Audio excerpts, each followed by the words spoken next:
Thank you. All right. I guess Steve and Laser, let me know if we're ready to hit the road.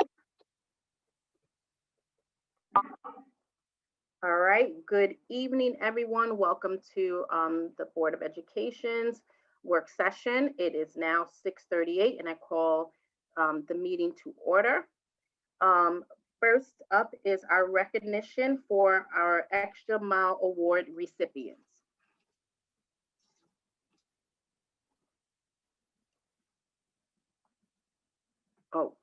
Okay, Dr. Chase. Is that where you want me to pick up? Sure, yes. Oh, okay. Good evening, community. Good evening, board.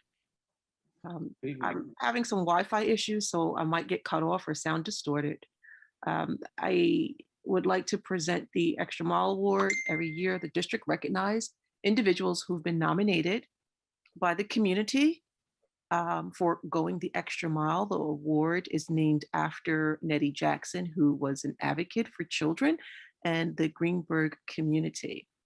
This year, we received several nominations and the committee met. The committee is comprised of Verily Woodward, who's a teacher at Highview Elementary School, as well as a parent. Miss Rosetta Griffith Bullock, who is a community advocate and a former school administrator, retired, should I say. And also Sylvia Simon served on the committee as well, who is also a retired school administrator, as well as the board president, Antoinette Darden-Cintron, myself. And we looked through the applications, and this year, let's see.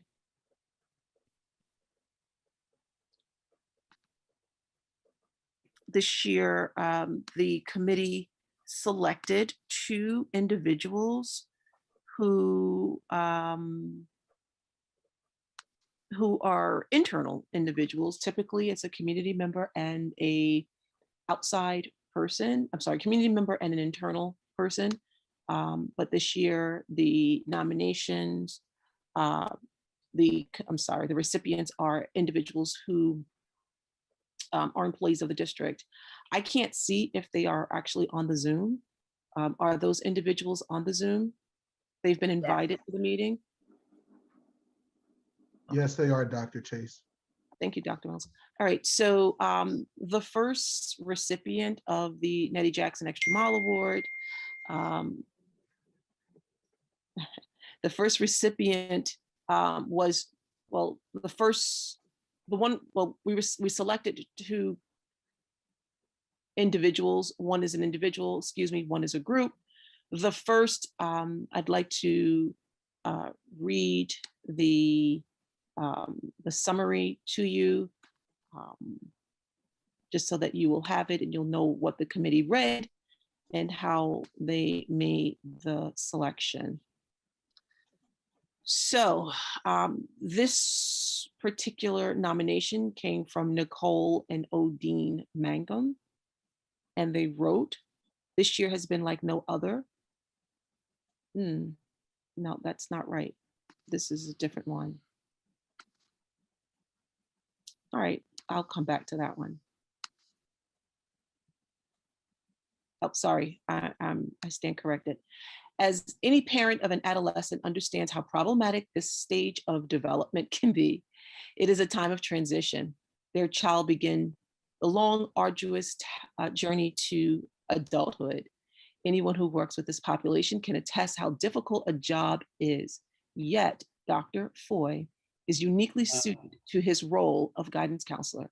He understands the intricacies of the adolescent stage of development. He manages to treat each student he works with respectfully and with empathy. He also manages to counsel parents and students as they make difficult decisions. As parents, my husband and I have sought his advice regarding our daughter throughout the years at Woodlands. He is always responsive and never fails to follow up. I have observed him interact with parents and students of varied personalities with sometimes very difficult and complex issues. Yet he always manages to find common ground. All of the parents I know speak highly of him and consider Dr. Foy to be an outstanding member of the Woodlands faculty. He deserves the Extra Mile Award for being an exceptional guidance counselor. Dr. Foy, congratulations. You have been selected as this year's Extra Mile recipient. Your award will be sent to you at a later date. I think it should be on its way. I don't know if you have any words because I can't see you. Can you see me? I can. Okay. I just want to thank the committee and especially the Mangums for nominating me. And I'm truly humbled. It's an honor. Can you hear me? I'm sorry, I should have checked We before. can hear you. We can hear you. Okay, thank you. So I want to thank the Mangum family. It's truly an honor. They're a privilege to work with, as are all families. And they were easy to work with because they were involved from day one. Nicole, I hope you're listening. It was quite the shock when I met her in, I think, 3rd grade, and she wanted to talk to me about her daughter's high school experience. And I said, "Oh, is your daughter in 8th grade coming to 9th?" She said, "No." I said, "Oh, she's already in 9th grade?" And she said, "No, she's in 3rd grade. But we just like to start the ball rolling early." So while I considered 3rd grade to be extremely early, it's that sort of partnership that makes the job easy. And I hope the Mangums are okay with me saying this, but through their partnership, their daughter will be attending NYU in the fall. So, whenever parents partner with the school, amazing things can happen. I want to thank the committee for accepting their recommendation and allowing me to be nominated. And I just want to let the parents know, there may be times we don't get it right, but the one thing I can guarantee you is that, under the Board of Ed, Dr. Chase, Principal Matt Smith's leadership, we come in every day and we work as hard as we can for as long as we can to try and get it right. That includes all of the staff, teachers, guidance counselors, psychologists, social workers, speech therapists, the nurse's assistant. From head to toe, we really do try to put one thing as the priority, and that's helping students achieve their best and create a safe environment for them to do so. So I thank you for acknowledging me, and I accept the award on behalf of all of the people at Woodlands High School, because it truly is a team effort. As we know, it takes a village. And our village, I can guarantee you, we wake up every day with one goal in mind: to do no harm for children and to help them become the best that they can be. So thank you all. I really do appreciate it, and I'm humbled. Thank you. All right. Thank you so much. And congratulations, Dr. Foy. Well deserved. Congratulations. Yes. Okay. Congratulations. Okay. Alrighty. So the next award is sort of a unique nomination, because this is actually a group nomination, and the committee felt strongly about awarding the group this honor. But there's also another unique twist to this one.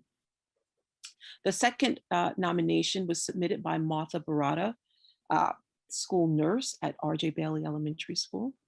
And she writes, "This year has been like no other as a school nurse. The school nurses have had to face the COVID pandemic and manage it in an attempt to keep the school safe, serving all members of our school and community. It has been a job that has been called upon each and every one of us to be available to administration, each other, and the community 24/7 throughout the year. During this unprecedented time, we have been called upon to teach, manage, support, and calm parents, staff, students when COVID has directly affected them. Students' schedules and lives have been changed, forcing them into remote hybrid learning with social distancing and facial masks. Economics have changed for all. We are often called upon to reduce the fears presented to us and talk with students, parents, and staff about the difficulties that they are facing. We have listened and supported others, while at the same time, we have been challenged to face our fears while managing of our own home situations and then facing the deaths directly related to the virus. Additionally, we have faced the uncertainty and the ever-changing rules of the pandemic, adding easy screen and assessments, temperature taking, masks, social distance and hand washing, contact tracing, isolation rooms, COVID referrals, management of quarantines and travel restrictions, and finally, vaccines. We have monitored, managed, and supported the medical situations that have been presented to us. Dr. Reynolds has been an outstanding leader who has guided us 24/7. He has been our COVID czar and always appreciate his guidance and support. He has supported us and helped manage our district through this pandemic. He has helped us manage situations directly related to the guidance of the Westchester County Health Department and CDC.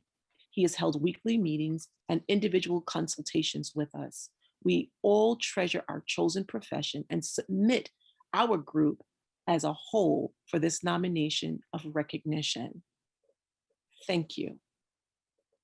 The committee selected this particular group, and when this was brought to Dr. Reynolds respectfully said that the nurses deserve all of the honor, and that's a true testament to a real administrator. Therefore, this award goes to, hold on, goes to Shelly Yapchenk, Jennifer Gallagher, Martha Barata, Michaela Tutoro, Crisal Chavez, Claude Dominique, Lena Newton, Monica Hockman, Mary Sirkin, Stephanie Budd. Congratulations to you all on a job well done and for being our first responders at the Greenberg Central School District. Congratulations. Congratulations. Thank you so much. Okay. You know, I think it's only fitting that they are led by Dr. Reynolds, that Dr. Reynolds have an opportunity to address the nurses, although he was nominated and respectfully gave his nomination to all of the nurses. And, you know, I just think it just really speaks volume of who he is as a person. And it's only fitting to have Dr. Reynolds address the nurses. Thank you, Dr. Reynolds.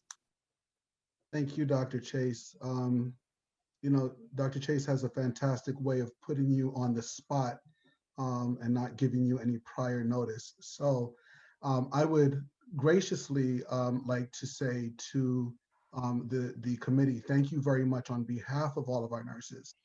But to my nursing colleagues, I have to tell you that you did a job unlike any others could ever have done a job.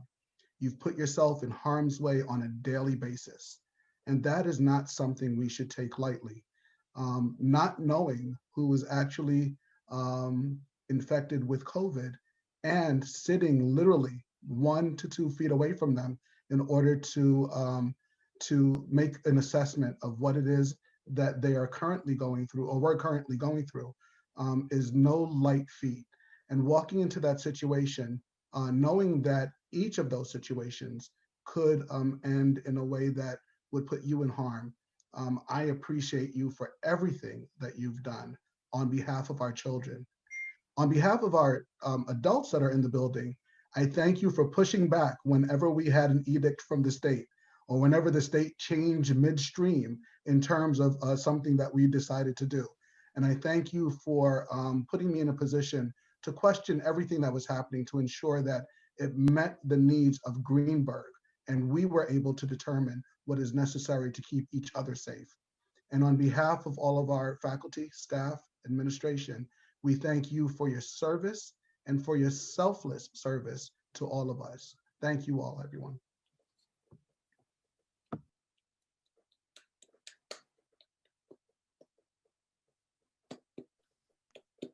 Thank you, Dr. Reynolds, and thank you, nurses. Congratulations to our first responders, our nurses, and congratulations to Dr. Foy. Hey. Thank you. I don't know if anybody from the committee would like to speak or share out. This is the opportunity to do so. Let me see who else is Miss Mangum on here, or Mr. Mangum, or Ms. Veerley. Woodard, would you like to say anything? Okay, I see you. Okay, I would just say, thank you to for all the work that you all do. I typed in the chat that you guys, all the nurses are our very own frontline healthcare workers. So we appreciate all the work that you do, the time that you take away from your families and the work that you do. It's very important and it comes at a risk, and you do your jobs so beautifully. So we appreciate all of your sacrifice and the work that you've done, Dr. Reynolds. Thank you for being a great support to them.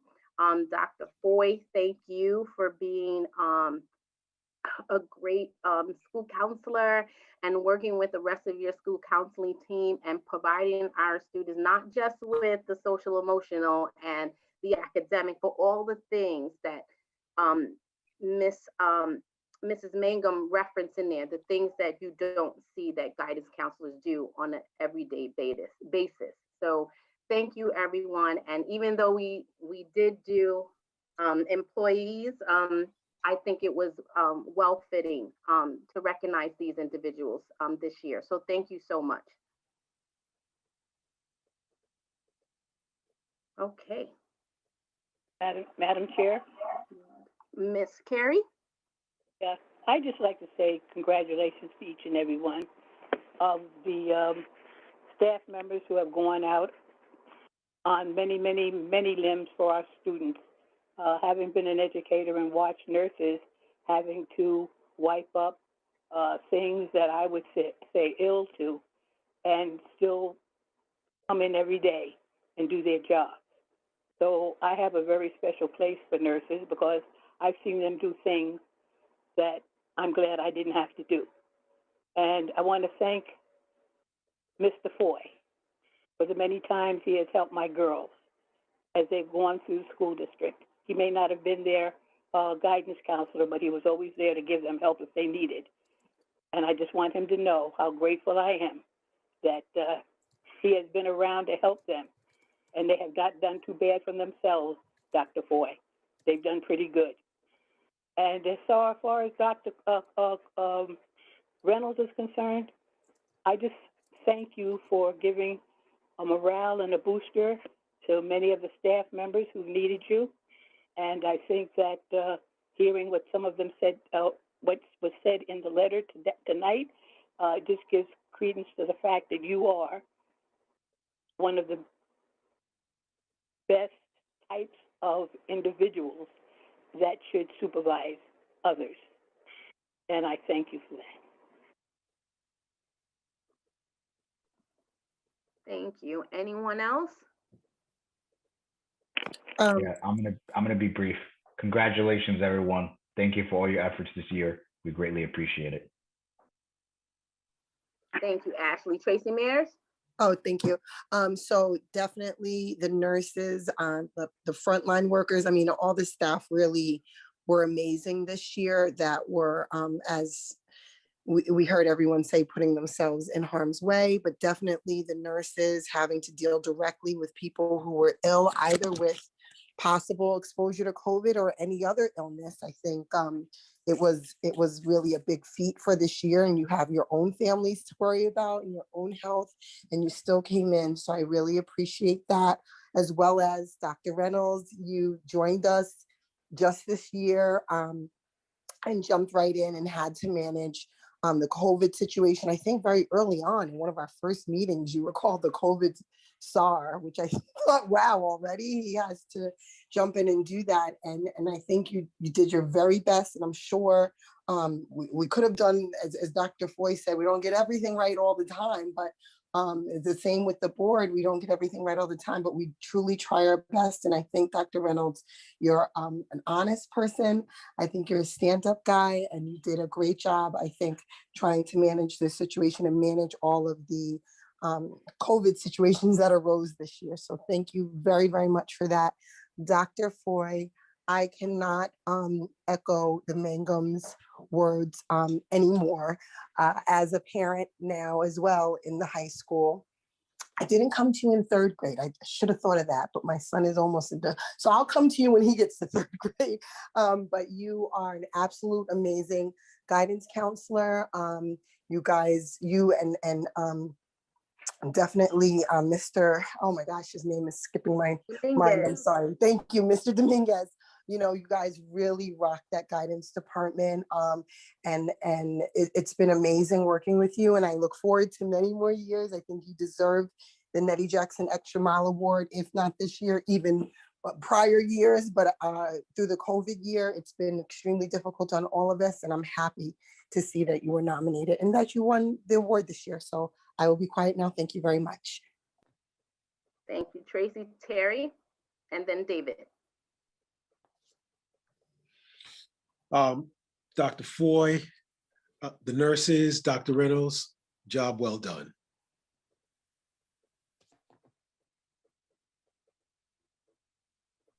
David. Thank you all, especially in this COVID year. I feel like after all the things that you've been through, I have this sense that we can handle just about anything, and that's largely due to you. So thank you all for all that you have done.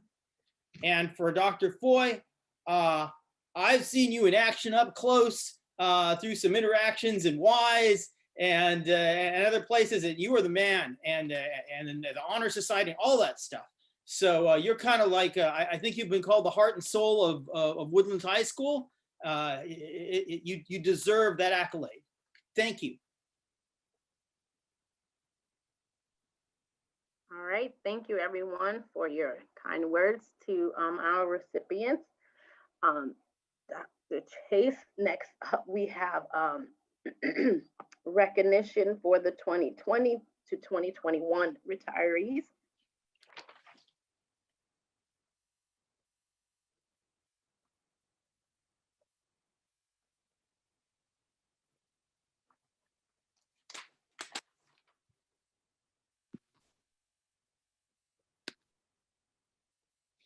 Each year, the district has to say so long to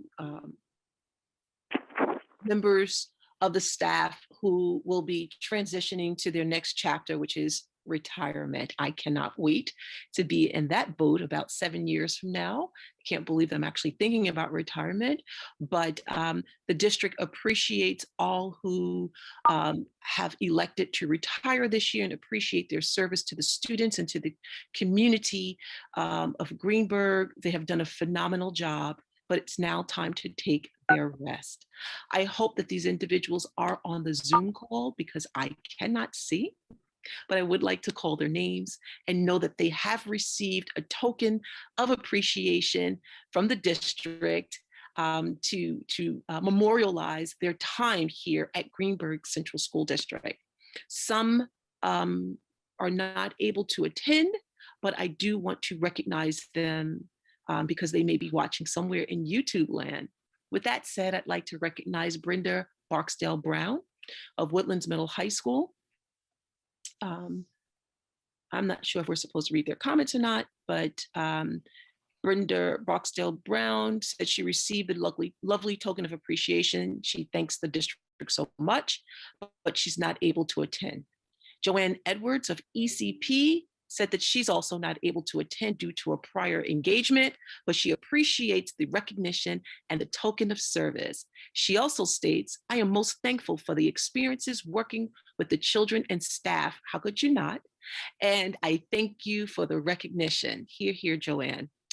The other retiree is Miss Helen Kelly of Lee F. Jackson Elementary School. And she says she thanks you for the recognition and is humbled and grateful to be able to retire at the end of the school year. Unfortunately, she cannot attend the meeting, but she is here in spirit. We feel you, Miss Kelly. Anna Minahan, I believe, is here. We thank her for attending and taking the time out. Anna Minahan will be retiring from Lee F. Jackson Elementary School. Mr. William Norris is assigned to Woodlands Middle High School, but I met him when he was at R.J. Bailey Elementary School.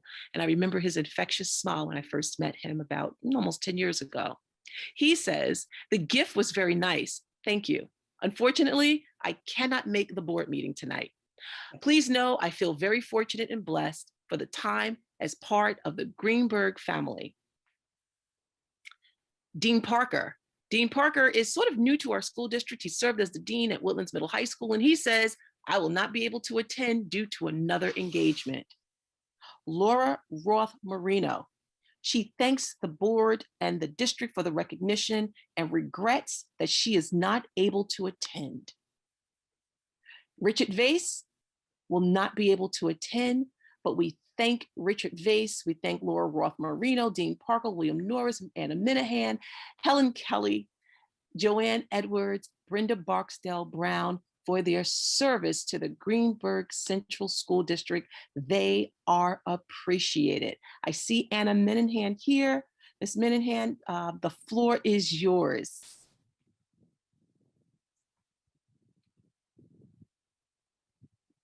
You're muted.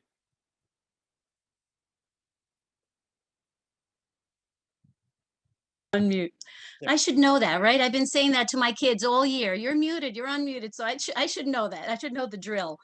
But good evening, everyone, members of the board, Dr. Chase, Dr. Reynolds, principals. Thank you so much for taking the time for this wonderful recognition.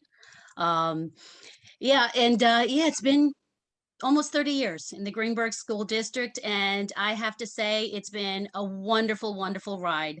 I have thoroughly enjoyed working with the children at Greenberg Central School District. When I started 30 years ago, like retirement was the furthest thing from my mind. But then the other day I was like, or not too long ago, I'm like, I'm actually retiring.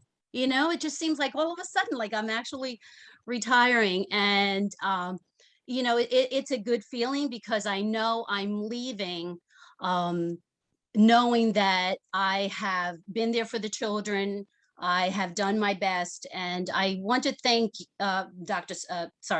Ms. Simone for being such a wonderful principal and so supportive, especially this last year and a half. I don't know how I did it, but I would call her and say, I don't know what I'm doing. And she's like, don't worry, Anna, we'll get through this together. And so I thank her so much for her support, throughout the years, but especially in this year and a half with this pandemic. And of course, I thank all my colleagues for their support because I definitely could not have done it without them.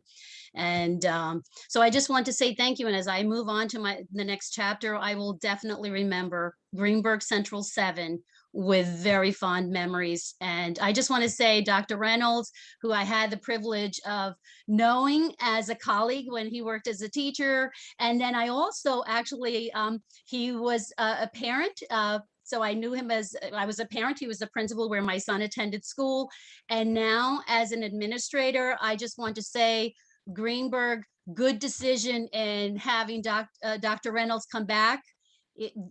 Greenberg is definitely richer for that, for having him come back. So all the best of luck to you, Dr. Reynolds and Dr. Chase in your new venture. And thank you everyone for this. I really, really appreciate it. And you will always be in my heart. So thank you, Greenberg Central 7, for all of your support. Thank you. Good evening. Thank you for all of your hard work and for being here and being able to express, so thank you so much. Oh, you're muted a little bit. Thank you, Ms. Minahan. Okay. All right. So I want to thank all of the recipients and all who were recognized and honored this evening. We are so very proud of your contribution and all that you've given to the Greenberg Central School District. And on that very note, I personally believe that I have given Greenberg Central School District all that I can give. And I think that we have reached the end of the road. I understand that tonight the Greenberg Central School District will be focusing on their future. Therefore, I don't think it's appropriate for me to remain for the rest of the meeting. I do want to thank the Board of Education for allowing me the opportunity to lead this district as a superintendent for nearly 8 years. I want to thank the community for all that they've done in support of the children and our initiatives. I'm going to respectfully remove myself from this meeting so that the board can have honest dialogue about their future without my presence. And if the board needs me for anything this evening, please know that I am a phone call, text message away. I wish you all the best, and may God bless each and every one of you, especially our beautiful children. Have a great night. Okay, thank you, Dr. Chase. Gone. Terry, I see your hand is up. David, you might have put your hand up too. I did. Yes, Okay. thank you. It's unfortunate Dr. Chase got away before I could just thank her for her time here. So maybe she'll go look at the tape of it. But I do want to say, and I said some of this at the last meeting, but just given the greater number of people in attendance here today, I just want to thank Dr. Chase for her 10 years of excellent service for our district. She came in at a really difficult period. We had just, unfortunately, separated ourselves from her boss, and she stepped in as an interim. And then she threw her hat in when we did the search for a permanent replacement. And she bubbled to the top of a very competitive field and did a wonderful job. Her achievements are many. Pushing the international baccalaureate across the finish line, getting that accreditation, the Mandarin program that she put in place. But let me step back for a second, because she didn't do it by herself. She hired the right people to do that kind of work, and that is the biggest asset that I always found about Dr. Chase, because she hired good people. She recommended good people to the board, because we actually hired them. She recommended good people, and she tasked them and let them do the job and do the work. And they did great work, whether it was Dr. Valenti, whether it was whoever, I can't think of who's no longer with us, but just great work. And, as I said at the last meeting, if you're on a board for as many years as I've been, you have a few regrets. But one regret that I never had is voting to approve Dr. Chase as the interim, voting to approve her as the superintendent, and then renewing her contract. And I have no regrets for fighting to try to keep her. Thank you, Dr. Chase, for all the work that you've done. Thank you, Terry. David? I think Terry said just about everything I have to say. So thank you, Dr. Chase, for your dedication, for your patience. You will literally fall over physically before you run out of patience. And heaven knows we are quite a spirited bunch. And thank you for hanging in there all these years, and good luck to you in your new endeavors.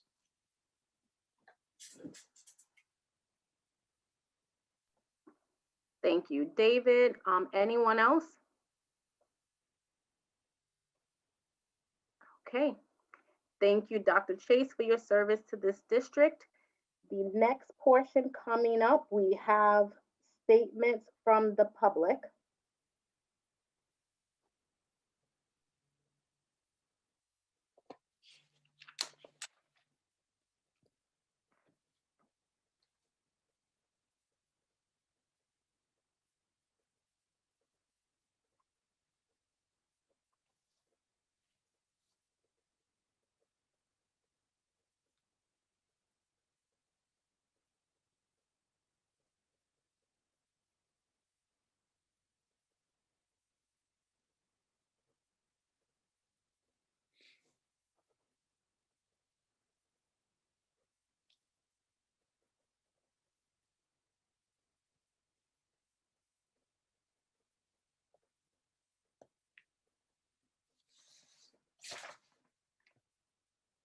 Louis D'Amico.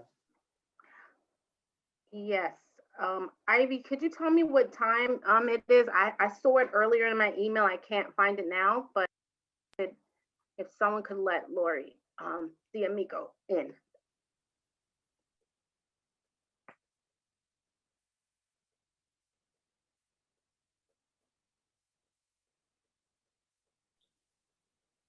It was at 7:57.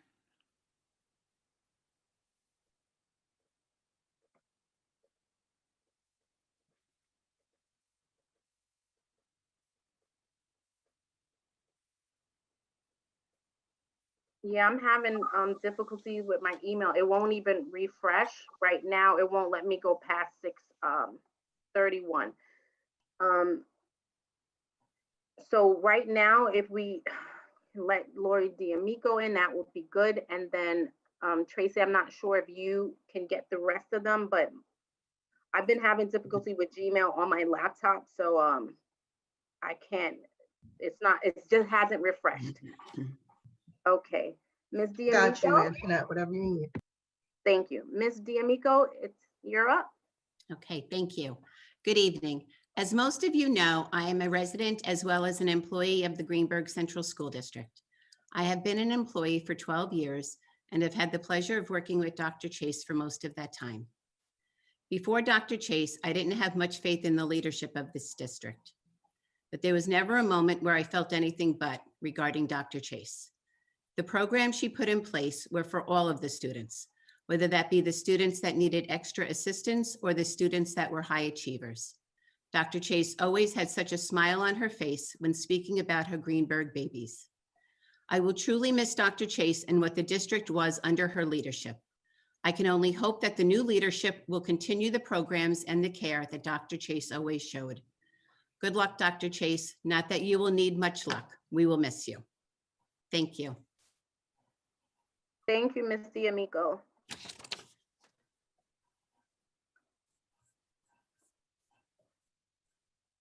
Okay. Tracy, do you have who's next?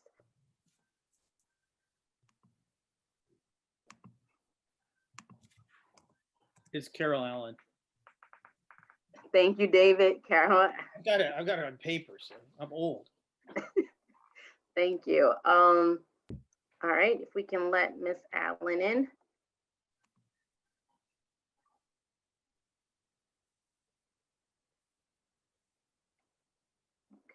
All right, she's connecting.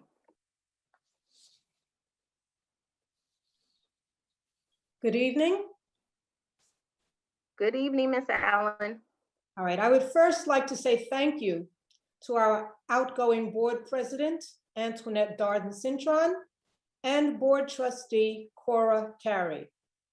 You have worked exceedingly hard for many long days, evenings, and nights on behalf of the students, teachers, and employees of this school district, and on behalf of the community members whose tax dollars help to fund the education of our children. You have served faithfully and well in the face of overwhelming adversity, and you should be proud of all that you have accomplished during your tenures. Rest assured that you are leaving the district in a better place than it was when you started your terms of office. Now, turning to the agenda, I would like, please, if you could explain to me board action number 3 regarding workers' compensation self-insurance. How much do we currently spend on workers' compensation insurance premiums? And how much has been paid annually in each year during the past 3 to 5 years on behalf of workmen's compensation claims to our district employees?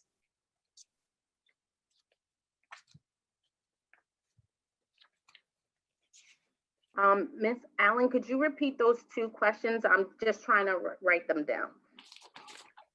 Question is regarding board action 3, how much do we currently spend on our workmen's compensation insurance premiums? And second, how much has been paid annually for the past 3 to 5 years on behalf of claims from our district employees? The question is, how much are we looking to save by making this change?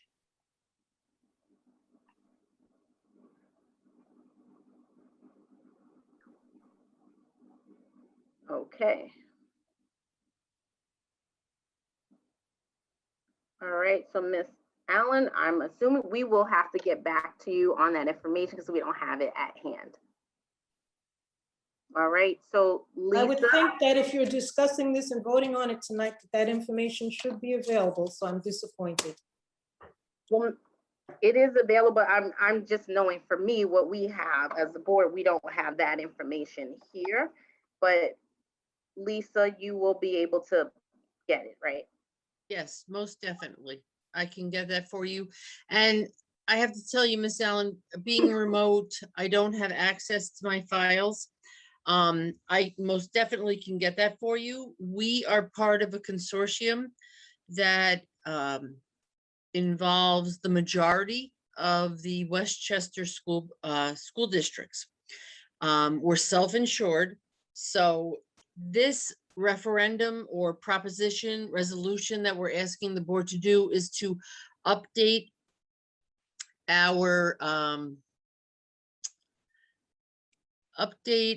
program so that we are up to date and we are current. So I can get that information for you, most definitely, but I have to do a little research. All right, thank you. Welcome. Okay, thank you, Lisa. Thank you, Miss Allen. Okay. And thank you for your words, Miss Allen, as well. Okay, next.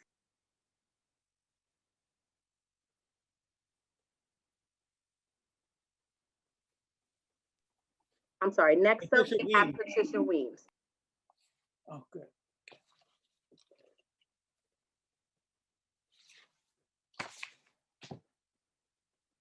Okay, now can you hear me?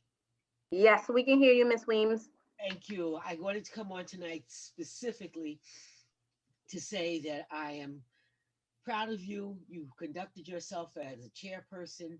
You've really done a great job when it was really extraordinarily difficult to do. It was a very tumultuous time.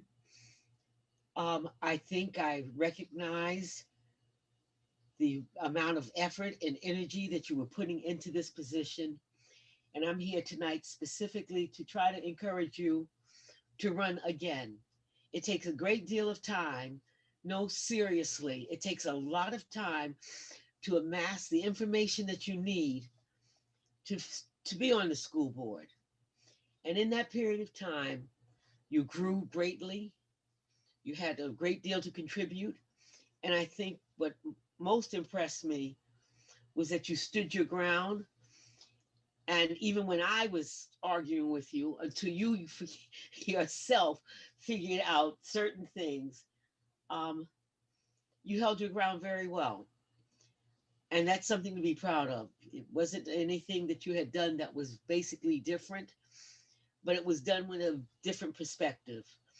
And I think that on that point, I would like to tell you that you should always remember that you are appreciated, and I am grateful for the amount of time and energy and effort you put into this position. I do want to leave 2 minutes left. Is Cora there? Cora Carey there? Yes, she is. Cora, I want to thank you again for stepping up to the plate and actually saying, dragging and pushing and pulling, but you managed to make it through. And I would appreciate that effort that you did put forth to do. And you saw to it that you represented our community, and I was thankful for that. And I was thankful for that you recognize that we do have white flight, and you are trying your best to see to it that all children were served. And I think you did it to the best of your ability. And I appreciate what you've done, and I am extremely grateful. And I hope you will also try at least to stay virtual online and attend the meetings, because I think they're going to need a great deal of help. And lastly, I want to move on to Terry. Terry, you have really, you just hung on in there. You were yourself. You did what you thought was actually the best for the students and the school. I disagreed with you wholeheartedly.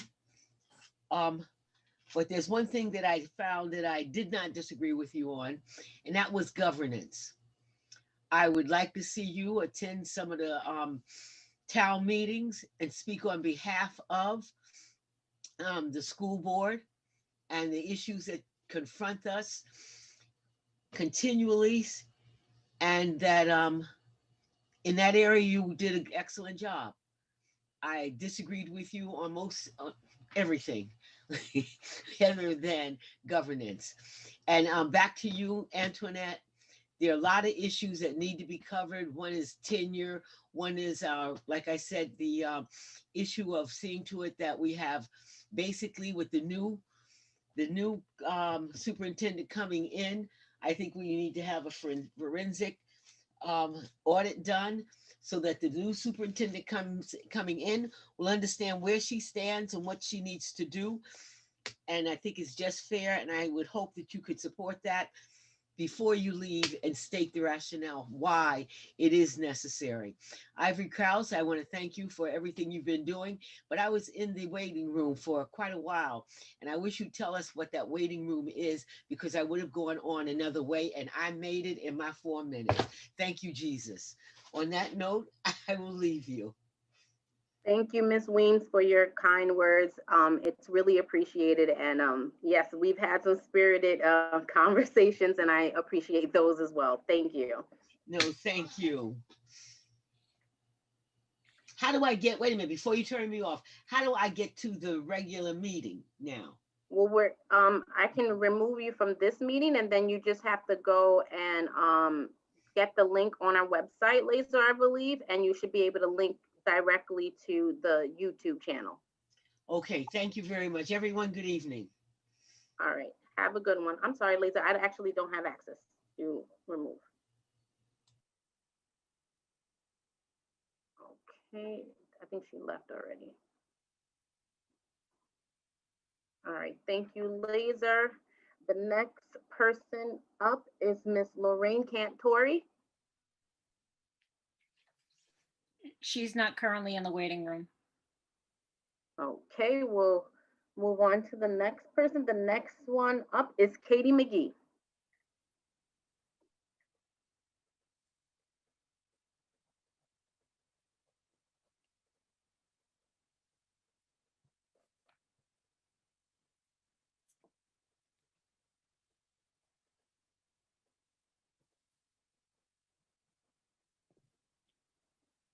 Okay, Katie. Katie, we see, okay, you're unmuted now. Okay. Hi, I'm so sorry. Technical difficulty. It is okay. Did I miscount? I thought I was number 5. 3, 4, 5. Yeah, you are 5, but number 4 is not in the waiting room. Okay. So you're up. That's why I flew in here. Sorry. Sorry about that. Okay. I'm here. And what a night. I just want to congratulate everybody who well earned and was awarded the Nettie Jackson Extra Mile Award. And I want to congratulate the retirees. And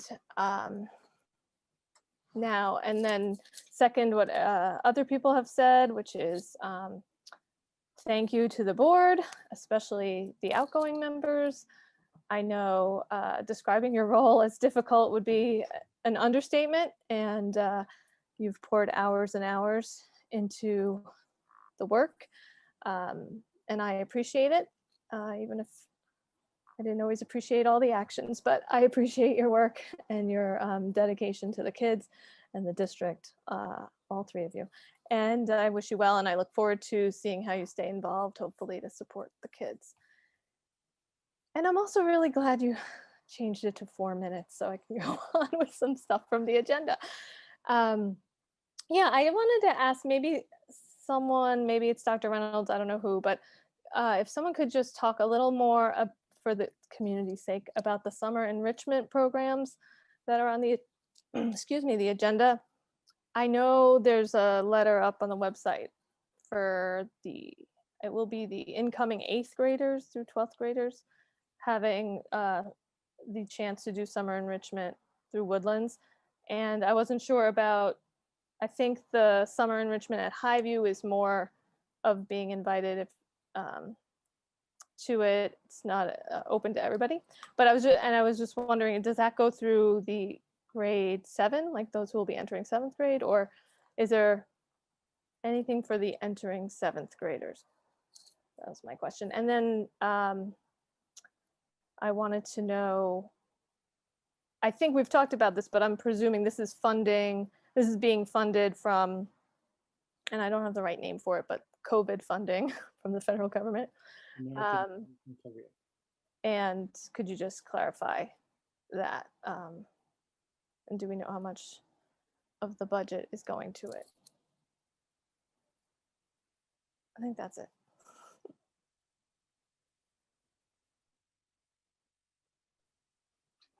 Okay, thank you, Katie. Dr. Reynolds, I think, or Katie, you probably were referring to the Federal CARES Fund.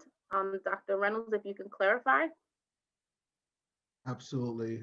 Through the president, good evening, and thank you very much for your question. So our current summer offerings are invitation only for students who are currently in grades 1 through 6. So all of our students who would either qualify for academic intervention services or potentially need academic intervention services will be invited to our summer programming. This is done through a bevy of things.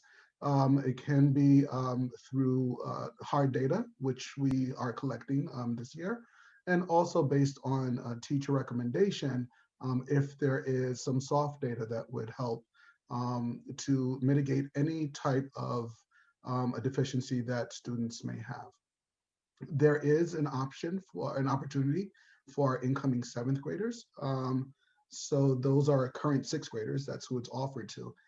And the high school offering is for the cohorts for next year of grades 8 through 11, right? So it's our current 8th graders through 11th graders to give them an opportunity to come together for a bit of time in order to reestablish cohort and in-person meetings, especially for those students who might have been remote the whole time.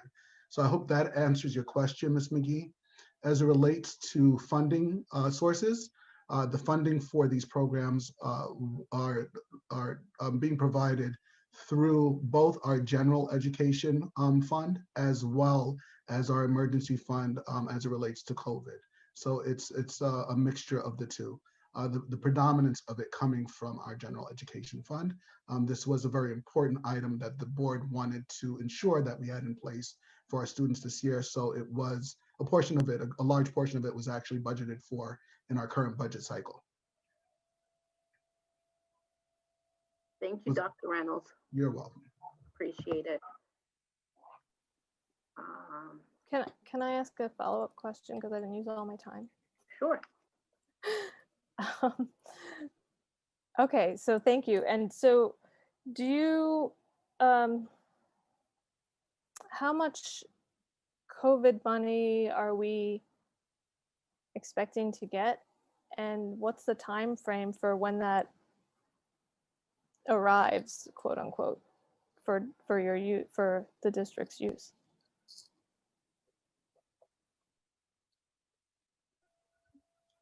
Dr. Reynolds, okay. I'm here. Through the president, I'm going to invoke my partner in crime. Well, no, sorry, that came out the wrong way. I'm going to my colleague. Not in crime. Not the right term, That's Dr. not the right Reynolds. term. I'm sorry. Lisa Raymond, I'm going to ask if you could help with that, with the amount of how much we'll be getting from ARP. Okay, so from the CRSSA, you know, they have so many acronyms. So the ESSER 2, we were going to get about 903,000. From the ARP, it's going to be a little more than 2 million. And that is from now until 2023. So we don't have to spend all of it now. We can plan, we can strategize, which Dr. Reynolds and I are meeting tomorrow to go over. So it's,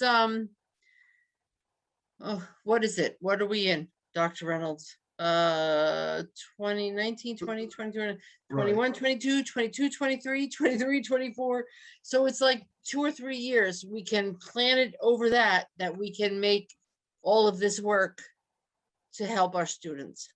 And please know that the focus for the use of that funds is not just personnel. It's mostly related to equipment and programming, with the intent of the district being able to sustain whatever it is that we put into place with our general education funds after the emergency relief funds are kind of exacerbated. No, are expired, I'm sorry. Right. So we have to make sure that what we put into place as a part of this plan is able to be maintained moving forward. So that is why we are taking some time in putting together a wish list along with a list of what is practical in terms of maintaining sustainability for the district. Correct. Yep. Yep. All right, thank you, Lisa, and thank you, Dr. Reynolds. I am curious, is there a way, once you guys do develop that plan, is there a way that you could communicate that for the whole community? Well, part of the requirement is that we have to put it on our website so that everybody can see it. Yep. Awesome, thank you. Okay, I don't know the time, where the timer left off. I'm sorry, say that one more time. I was going to tell you Lorraine Cantori is there, but I hear you that you're returning to Katie to finish her time. Yeah. Katie, did you have anything else? Well, thank you for answering those questions. And I was going to thank Dr. Chase, but she left. So if you're watching, Dr. Chase, thank you for your time at the district. You did bring a lot of continuity and stability and unique energy, and I appreciate it. And good luck with everything in your future. Okay, thank you so much, Katie. All right, have a good one. And if we can let Miss Cantori in.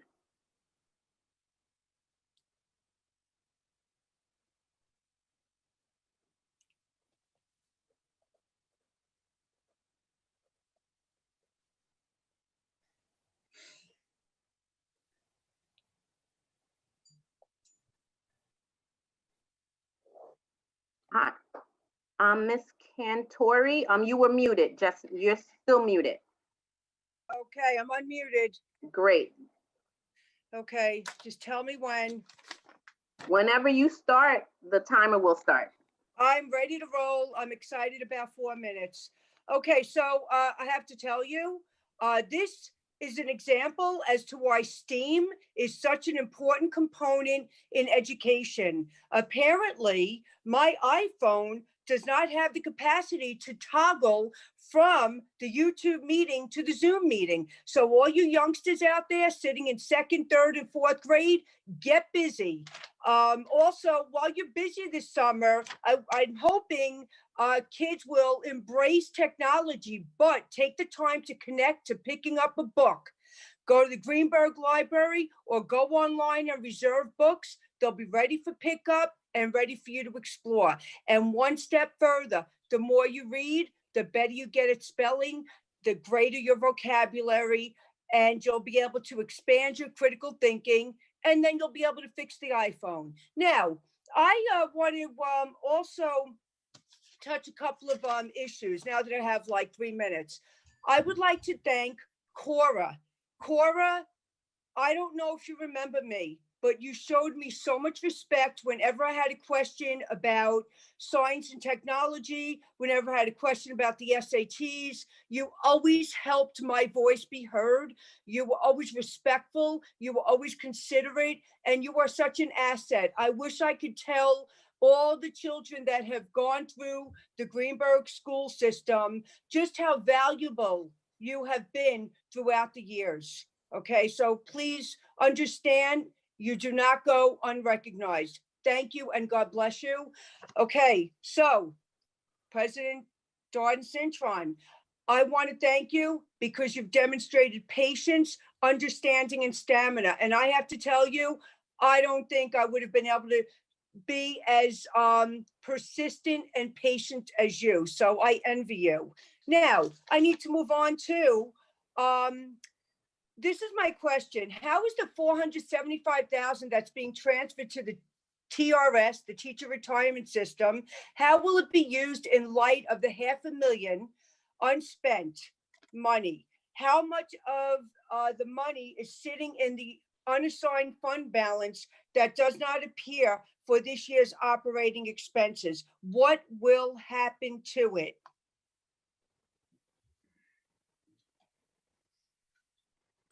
Okay. Yeah, I can hear. Yeah. Okay, good. Lisa. I see you're unmuted. Okay, thank you, Ms. Cantori. So if you read the resolution, it says not to exceed. Right. So we created a TRS reserve, which is a sub-fund of the ERS reserve, which I know it's confusing to everybody.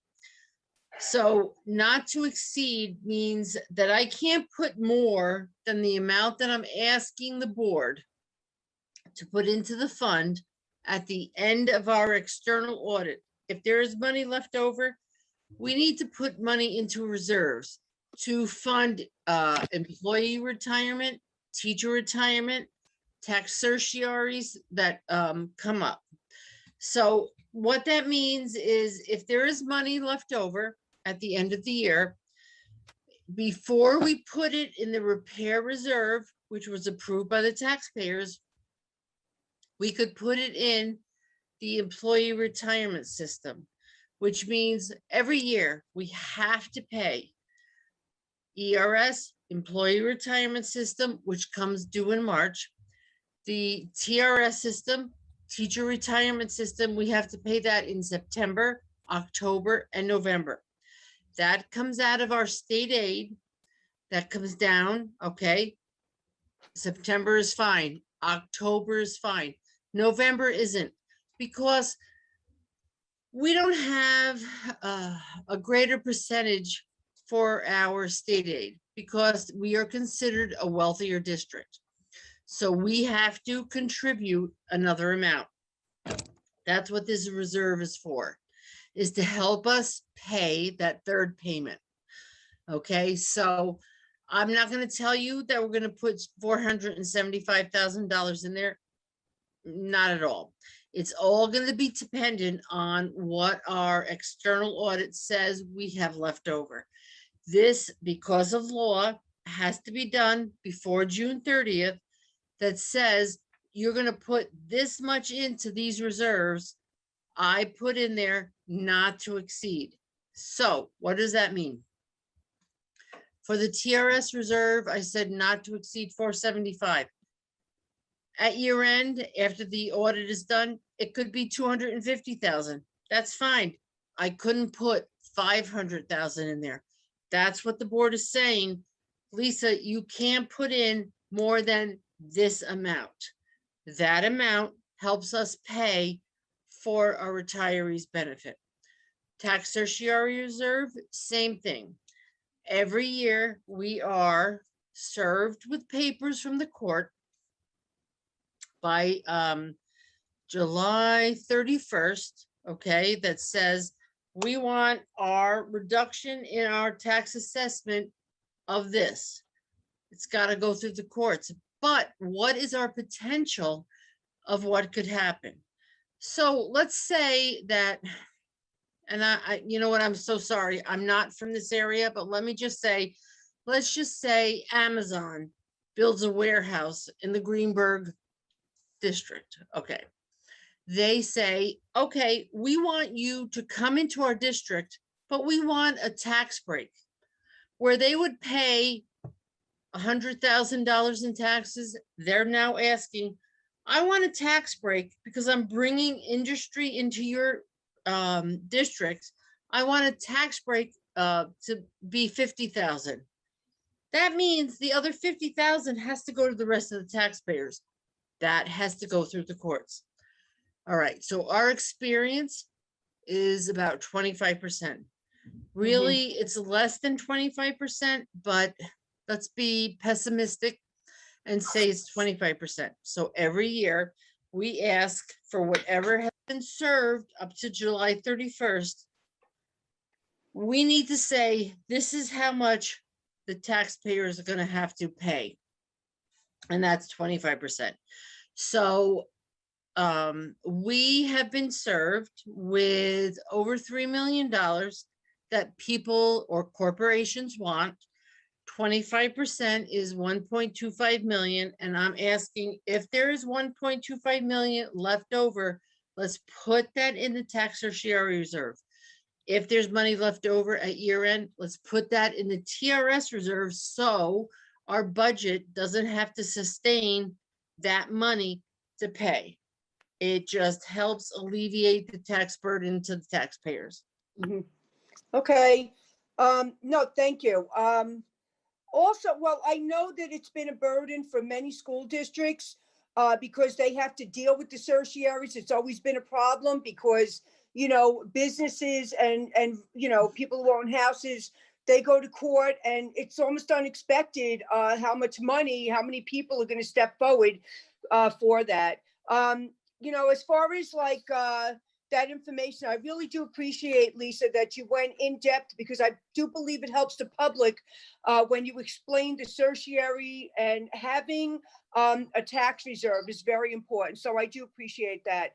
And I got to tell you, Ms. Cantori, you know, when a tax certiorari is brought against a municipality and a school district, yeah, in most part, a school district is not notified.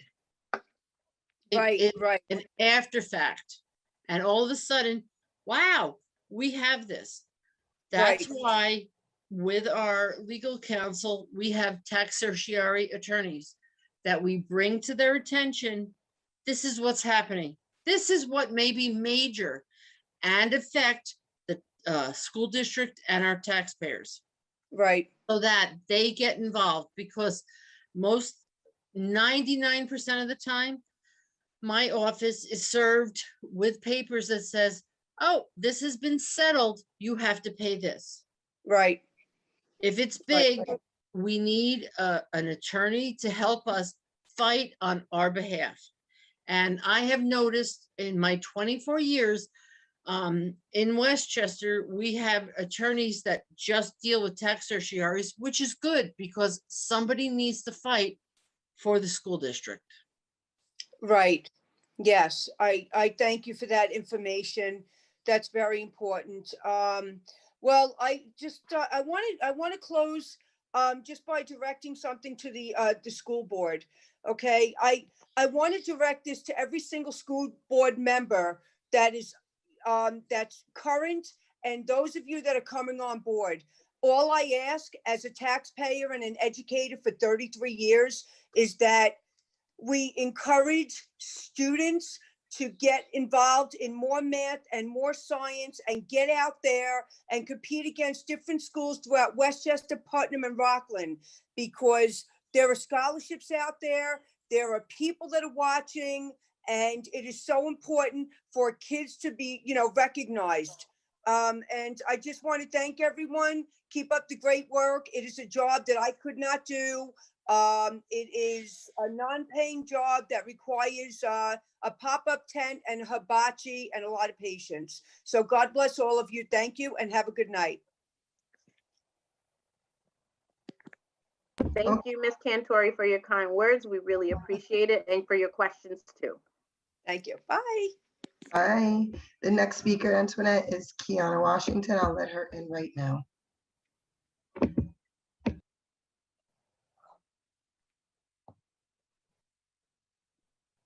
Okay, Ms. Washington.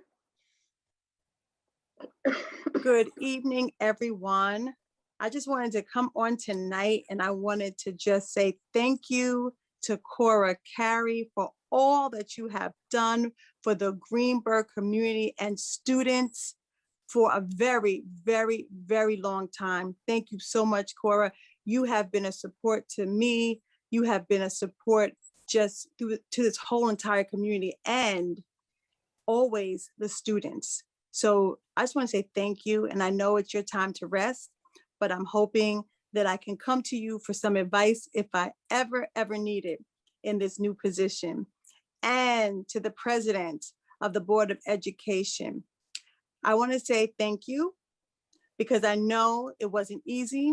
I know you had to make many decisions that were not the popular decision, but I just want you to know that you stood strong and you are a role model to many, many young ladies to know that we're not always going to be liked, but we have to make a decision.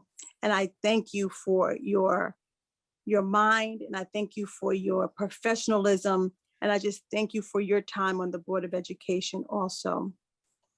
And, you know, just sitting here, and I was listening to Katie McGee, and I was listening to Miss Cantora, and in reference to summer school, if we can please open up the summer schools to our younger students, if you can't do it now, but next year. And it just doesn't have to just be linked to AIS because we're calling it a summer enrichment program, but let's really make it an enrichment program where Ms. Cantori was talking about the math and the sciences. Let's use some of that stimulus COVID money so that we can actually do more programs for our students because there's so much unfinished learning. So for next year, even the school year, let's come up with some really great programs to help enhance all students and support the unfinished learning.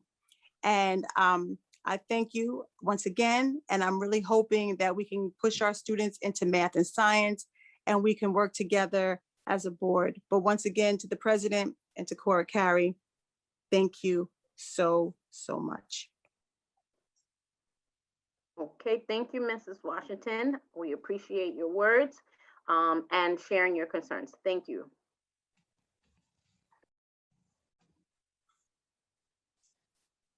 Okay, sorry. The next speaker on our list is Roy Benecho, and I'm letting him in right now.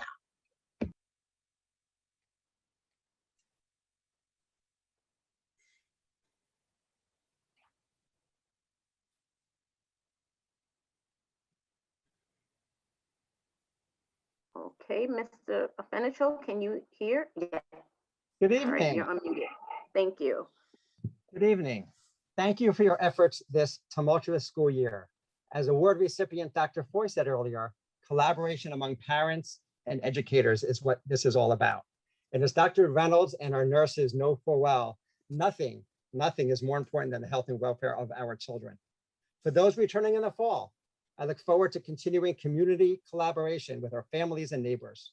We truly are in this together, and we stand ready to help you and the new administration take on the new challenges that come with going back full-time, 100% in person, with everybody staying healthy and focused on education. We need to put our full attention on our children to make up for lost time and wasted resources. For those board members and administrators who are moving on, thank you for helping heal the divide and bringing your best selves forth for the education for all of Greenberg's beautiful children. I like to say, if only adults would let their children shine, the world would be sunnier, more positive, more equitable. There are many vulnerable among us, made more vulnerable by the actions and inactions of adults. We owe children our full dedication. To Dr. Chase, a special thank you. You inherited a level of disarray that no new superintendent should ever have to address in order to hit the ground running. You inspired and you never tired. You made difficult decisions in difficult circumstances, and you always kept your head up, which inspired all of our children to keep their heads up. Your energy and passion for education was unsurpassed in my time here in Greenberg, and we will always appreciate where you got us from where you started. And then you carried us through the pandemic. It wasn't always pretty, and life wasn't always kind, but you prioritized the safety and well-being of our children, who will always have a place in the Greenberg soul, because our children knew that you put them first. And now our board, you have big work to do. This is a time to come together and include everyone in the difficult decisions yet to come. Many of us have been asking for a map through the tunnel, yet a 5-year plan sits on your website waiting to be updated. Please let us know how you plan to include us in this key planning. Let us know what you are considering. Will you use your site your social media, your email, your technology. You list focus area 1, update district facilities and technology. I would ask you to add social and communications to that focus area. Focus area 2 is expand stakeholder engagement, discussing developing business and community partnerships. Can you update us tonight on where those are? You discuss stabilizing leadership. Let us know your progress in this regard and how you have adjusted your plan given the pandemic. Our children deserve stability. Your focus area 5 promises increased strategic partnerships and grant opportunities. Please let us know where this stands and where we can help. If you communicate with us and you share your message with the new administration, our children's stories, we can share them with our community and beyond. Please be transparent going forward. We need to team up with businesses, nonprofits, community members. They're the ones running these things. We need to be open with all of them, not just our friends. Summer is here. It's a time to refresh, reflect, refocus. Let's all roll up our sleeves and see how we can turn our beautiful campus, our beautiful children, our dedicated educators, our caring, concerned parents and caregivers to bring out our children's best. Have a great summer.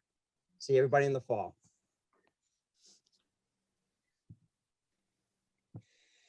And Antoinette, that's your last speaker. Okay, thank you, Mr. Fenichel, for your words. I think some of what you said, I've answered that multiple times. Dr. Iverson will be here and she will be addressing along with the board and the rest of the community. We've said that multiple times in regards to our strategic plan. She has a reentry plan. She will share that as well. And she has, I think she said it at our meet and greet, she looks forward to communicating, engaging, and working together with the entire community. So I believe we are in good hands. Thank you. When are those documents going to be made available to us? When Dr. Iverson comes into the school district and begins to do her work, those documents will be shared with the entire community. Oh, so we don't have them at this point. Dr. Iverson, she starts in a few weeks. So when she comes, she will share those documents and she will share her plan. She will, I think she calls it I forgot what she calls it all the time, but she calls it like a talk and right. But yeah, at the end of the day, she has a what I'm plan saying is, to do that. whatever that document is going to be shared with the public. And I assume you're going to share with her the board's collective, preliminary discussions toward a future plan with her. But is that going to be shared with the public? Is what I have shared with Dr. Iverson is that the community wants increased communication. The community has brought up multiple times, and that the board also has brought up that we do need to work on a strategic plan. But the board members that will be here plan to work with her directly with that. She has stated multiple times during her interview, during her meet and greet, that she has a plan to communicate, to meet all members as much as she possibly can, and to engage and have them to be a part of the planning for the future of this district. So thank you. Madam Chair. Ms. Query. First of all, I'd like to thank all of those who took time to realize that those of us who are leaving the board have done a job far beyond what they'll ever know. Thanking you for seeing us as people who had the best interest of our students in mind, trying to make their learning experience the very best that it could be. Although many obstacles got in our way and we weren't able to do the work that we really wanted to do, I want to thank you anyway for noticing that we tried very hard. The second thing I want to say is, I've gone through this agenda, and the two times that Dr. Iverson was mentioned, there was no doctor in front of her name. If this is how we're going to start out, with disrespecting our new superintendent by not giving her the title she deserves, then I think that we need to think twice about what we're going to do as far as working, getting a strategic plan, et cetera, and et cetera. Because that's really some disrespect when you can't even put the woman's title in front of her name. So I hope that will not happen again, and that she will be given the respect due her as the superintendent of these schools. The woman has a PhD, and she should be able to enjoy that in front of her name. She worked very hard for it. Amen.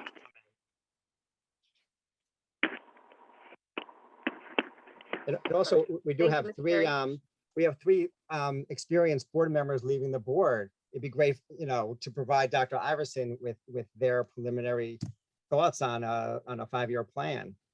I think it'd be important to have that document, even if you don't want to share that with the public, which I think would be a wonderful idea, to have 3 members who have really dedicated for a long time to the district. I think at least, Dr. Iverson and the new board can discuss it or not, but I think that kind of institutional knowledge should be passed along in document form, whether you want the public to contribute to that or not. I mean, Madam President and Terry and Cora, I mean, you have a combined probably 30 years on the board. There's a lot of institutional knowledge. These are the kind of things that I think that should be shared and open, and really to be able to allow us to collaborate. We don't always have to agree, but we should always be collaborating. Thank you.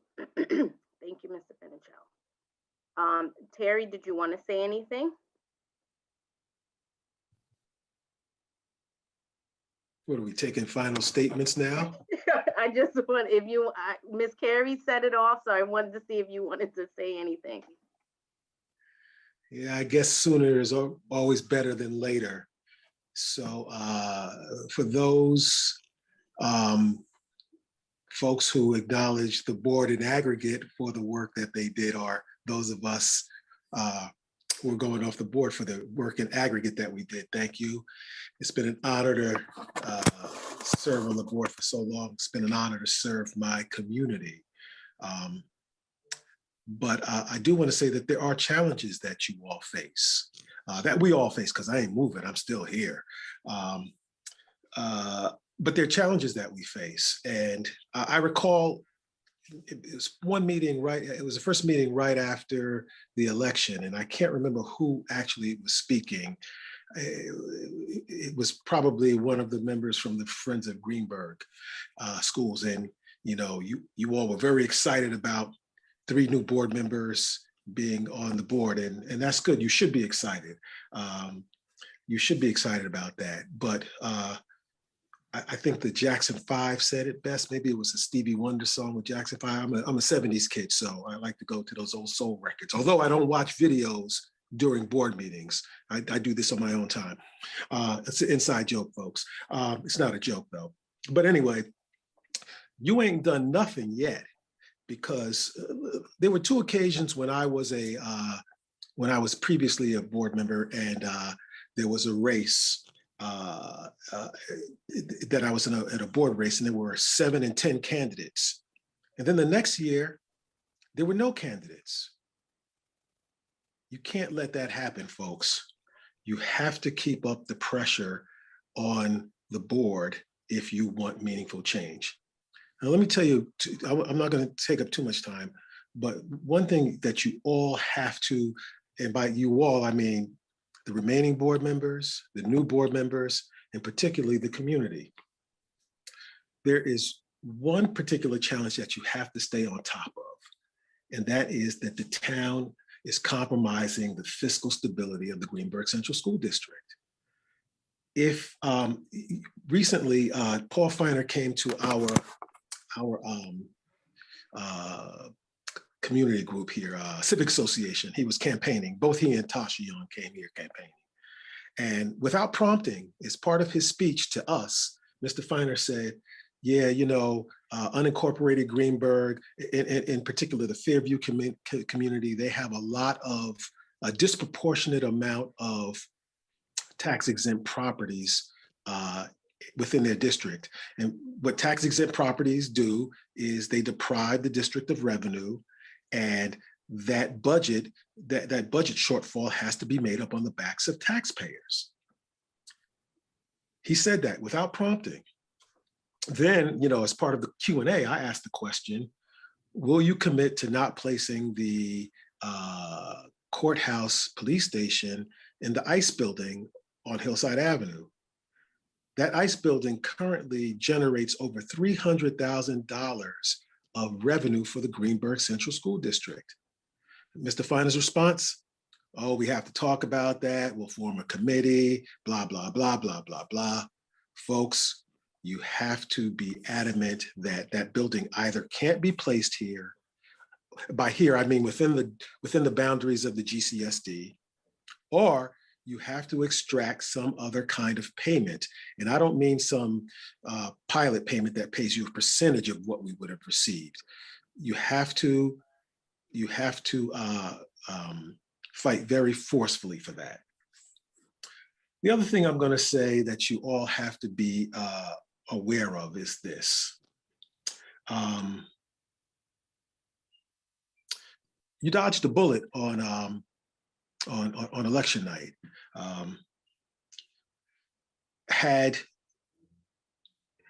And you all know me, I'm a straightforward shooter.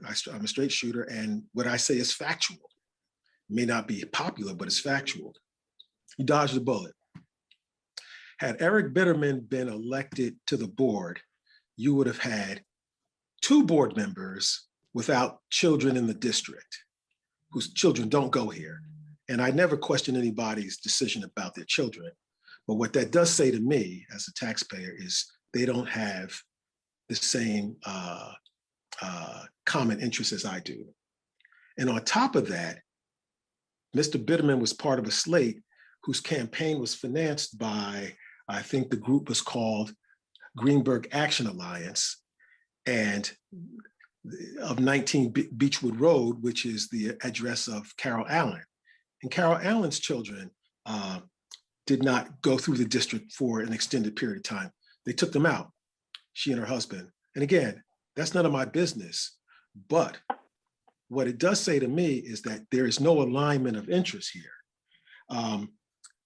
It is not a good recipe. In fact, it's a recipe for disaster to have much of your district governed by people who do not have children here. You can point, there are places that I can point to places in other parts of this, in this state, and all over the country, where when the people who govern your district don't have the same interest as you, you get shortchanged. So listen, I came in 18 years ago, being opinionated and strongly opinionated, always backed up by facts. And I'm going out like that as well. Keep up the hard work. Don't start patting yourself on the back because you rolled over the board. Like I said earlier, you ain't done nothing yet. If you really want to make meaningful change, you have to be the change. Thank you. Thank you for the privilege of the 18 years. I'm still here. Anybody ever want to call me to, as I think it was Roy who said, tap my institutional knowledge. And I say that facetiously. Well, no, I say that seriously, but knowledge, if you want to call it knowledge, I'm here. Even those among you who are still on the board, if you want to have a objective conversation about something, you know my phone number. Good luck. And again, thank you for the privilege.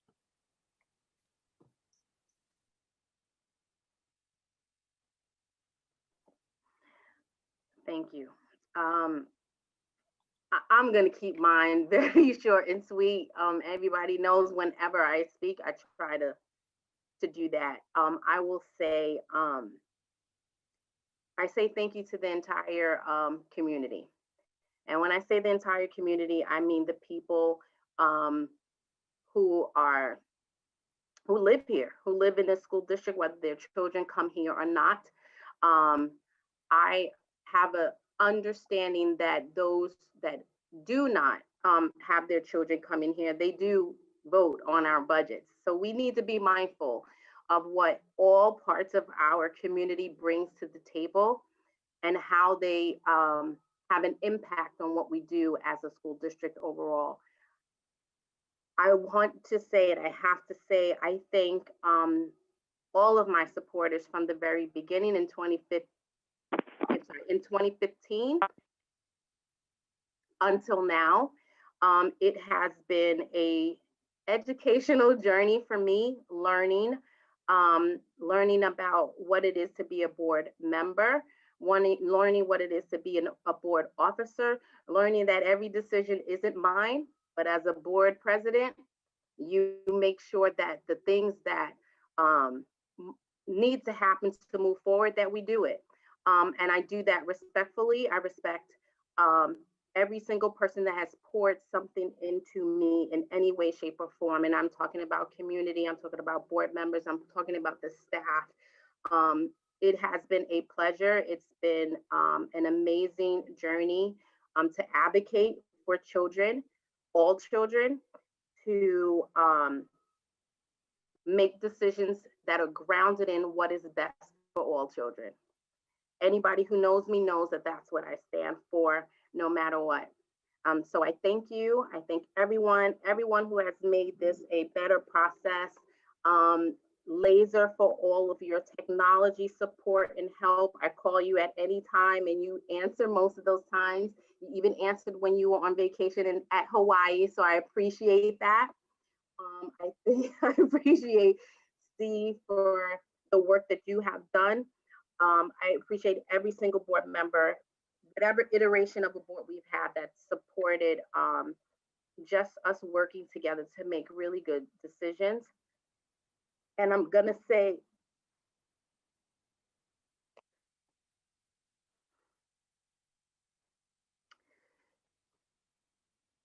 thank you to Ivy. And she knows that I say this about her all the time, that she is the gem of our district. I could not have gone through this without her support as far as our board meetings. I could not have gone through this without Tracy Mears, who drives me crazy. But she has my back all the time, and I truly appreciate that. And I appreciate Tanya, and Tanya knows that I did not like her. When she first came on the board, I ignored her probably for the first 20 days until I realized what she was about. And so I appreciate her. I appreciate Miss Carey. I was scared of her. She didn't want me to be president at one time. And she told me so. And I was like, wow. But she has grown to be someone that has been such a support and hears me out quite often and provides a lot of sage advice and just is supportive. Ashley, I always say it, Tracy knows it, I say that's my guy. Because Ashley is sound. We're on the same page quite often. And he's just been a great board member. David, you drive me insane, but thank you. I've learned over the years watching you as well as board president. Carrie, you know that we started out with the bang, and it looks like we're ending the bang as well. I just thank everyone in this community for dedicating their time to come to all of our board meetings and hang in with us, even when we were up until 1 o'clock. So thank you, everyone, for your support. I appreciate it. And now I'm going to find the resolution that I should be reading for us to go into executive session. Can I say something before you go into your resolution? Please go ahead. I got to find it anyway. So I just wanted to first thank Dr. Chase for the years that she spent in the district and the work that she has done here. I do think that she will be very successful in her new district. I'm looking forward to hearing great things. Hopefully somebody will let us know how things are going. I wanted to thank Terry. Your box moved. I wanted to thank you for your 18 years of service. I have no idea how you were here that long, because that's a long, long time. Although it hasn't always been great between the two of us. I think you're an exceptionally bright guy, and I look forward to any help that you can give with regard definitely to governmental relations and with the district and the district making sure that we're protecting ourselves with regard to governmental relations with the town. I think that that's one area that I do agree you got a great pulse on. I do wish you could have been a little bit more collaborative. I know I'm kumbaya, but definitely appreciate the intelligence that you brought to certain conversations. So I just want to say that. Miss Carrie, you're a wise lady in many, many ways, and we're different generations, but I think you get me, you understand me on many, many different levels. So I really appreciate that, and I wanted to tell you that. And thank you for speaking up. Thank you for coming out. You represent a segment of our community, of our voters, of our taxpayers. Maybe you don't have children in the district, maybe grandchildren, maybe great-grandchildren, and you speak up, and I appreciate that. I love, love, love your commitment to our special needs population. And I'm going to try to speak up for that population as well. I do hope that we get some active special needs parents to speak up a little bit more, because I don't know enough about that world from the parent side, and I really need to, my animals are fighting, I'm sorry, I need to hear more about how that's going for parents and families. Antoinette, I cannot say enough. I think you are so graceful. I always had respect for you as a PTA person, but I think that seeing you in the boardroom was very different. You have been beat up, battered, bruised, and you know I'm always going to have your back regardless. I have seen firsthand your commitment. It's one thing to think about things and to really spend time thinking about them. It's another thing to talk about it, but it's a whole other thing to actually do something about it. And when you see wrong, you speak up on it, you act on it, and I appreciate that wholeheartedly. And you operated with grace. You have been attacked from within the board, from outside the board. People have lied on you. And you know, I go crazy because I don't really like it, but I support you 110%. I think you know that. So thank you for the service that you've brought to the district, but also for the leadership of the board. So thank you. Thank you, Tracy. Okay, all right, I have the resolution. All right, let's see. All right, can I get a motion to adjourn to executive session to discuss the employment history of particular persons being considered for the board action this evening and the next meeting, and to meet with the school attorney under attorney-client privilege? So moved. So moved. Second. All those in favor? Aye. Aye. Any opposed? Any abstentions? The motion carries.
Okay, thank you for your patience. It's 10:35.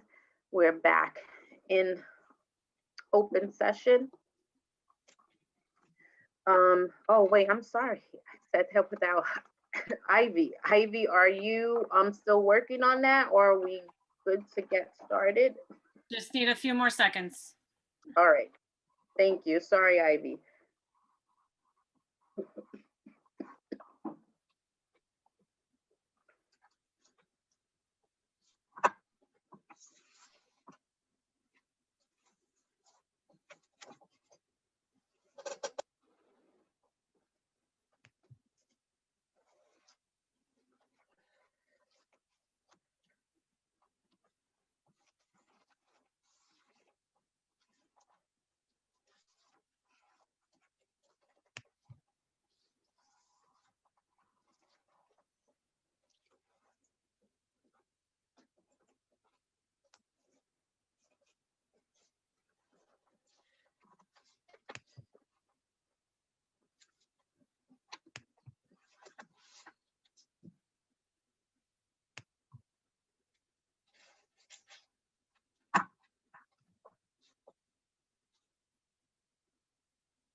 Okay, the revised agenda's been emailed to all board members. All right. Thank you, Ivy. And the work session resolutions that you sent me, I'm still good to use that. I'll just say, No, don't use those. I updated the resolution wordings under the work session approvals.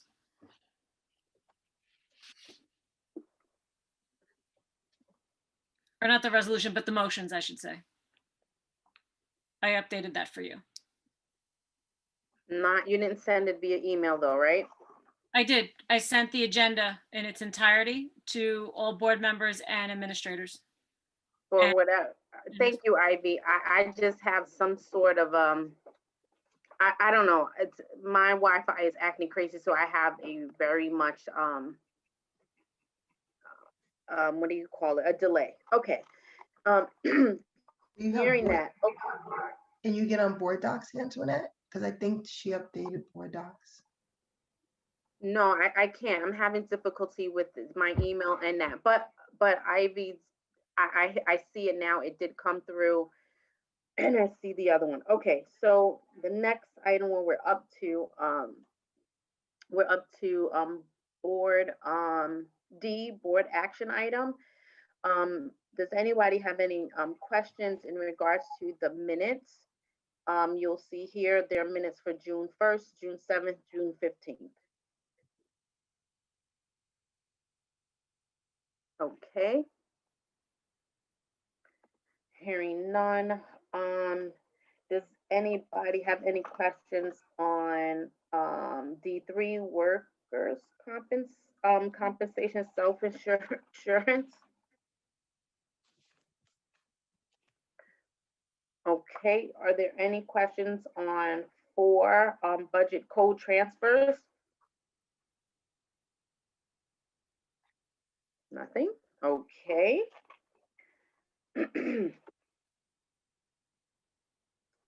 All right.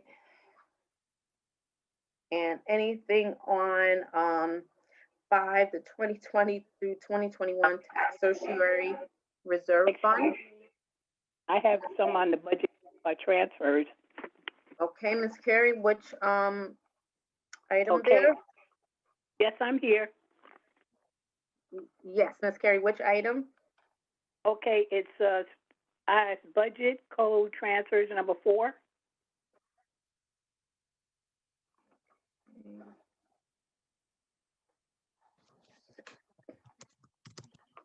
And it has to do with transferring from the special ed Woodlands High School teacher aide salary over to fund student services per IEP and Board of Ed approved contracts. Now, that's $80,000, and I'd just like to know what that's for. I mean, if I can have it in my kind of language, very simple, please.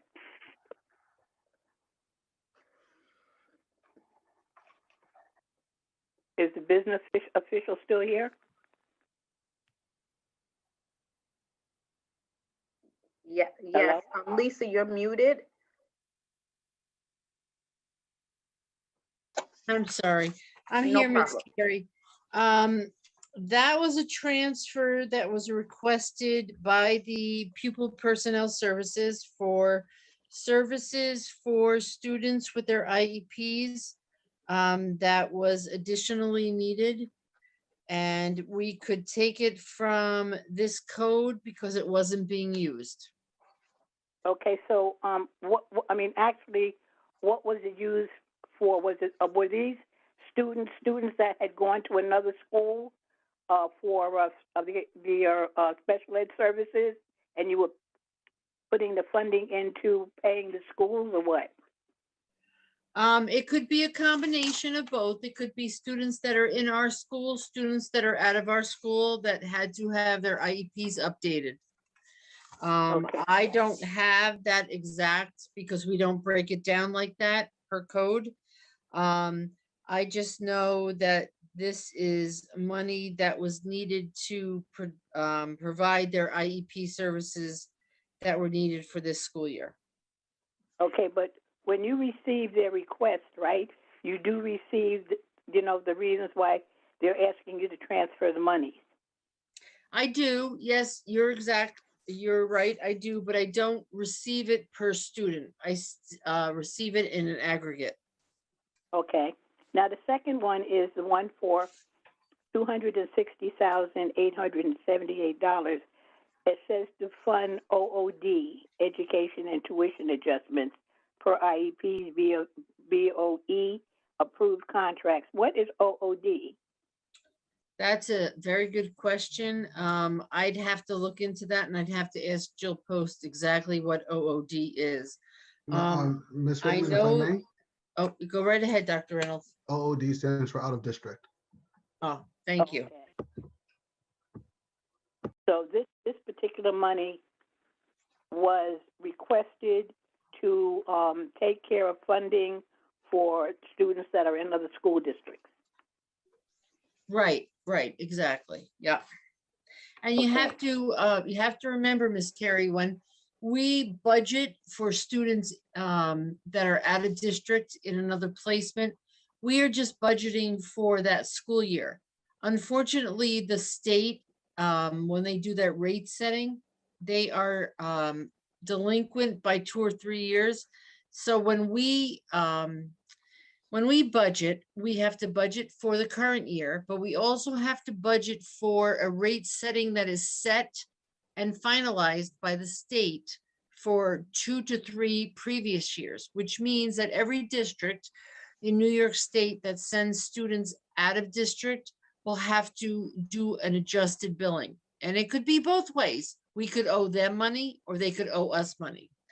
And unfortunately, that is part of the problem here. So why were so many transfers needed this past month? Okay, so especially when you were hard. Yep, nope. That's it. That's a very good question. And we received final rate settings all the way back to 2017, school year. That's how far behind they are that we would be responsible for. Jill Post and her people received these and we talked about it and we had to find or come up with that we had to pay to finalize these years. And that's a lot of what these transfers are for. So that's therefore past. Some of it is for past, some of it is for current.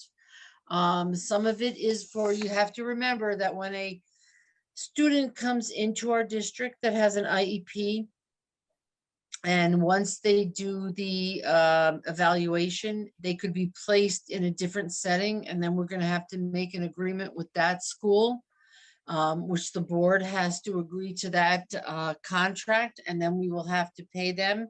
And sometimes we have to retro pay them because the student might have been there for a couple months. Some of these that you're approving over the last board meeting and this board meeting is not current. It's for retroactive back to at least 3 years. Okay, thank you. You're welcome.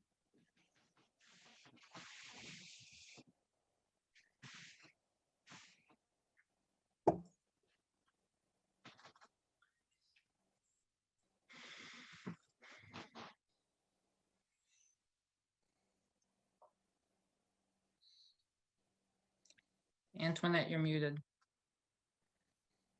Thank you, Tanya. Anything else on budget transfers? Okay, anything on the 2020-2021 tax tertiary reserve fund? On the TRS retirement reserve fund? Okay, as you see for review annual organization items for the next meeting, you'll see all the appointments that are coming there. Are there any questions on these? I just had a small question on that. Yeah. It's all the way at the end about the gym. So the gym is not going to be open during the summer. Is that usually? No, Tanya, that where is are you? correct. It's all the way at the end of that list. Woodlands Fitness Center. Correct. So the fitness center has not been open for the whole school year because of COVID. And because we're still requiring masks in school, and the air conditioning unit is not working in the fitness center, and Mike Falcone has contacted our contractor to come out and look at it, which is going to take a couple weeks. We chose to keep it closed for the summer in order to get it up and running and functioning properly. And we decided that it will reopen in September. Okay. I would like to ask a question about that refrigerator that's out in the parking lot.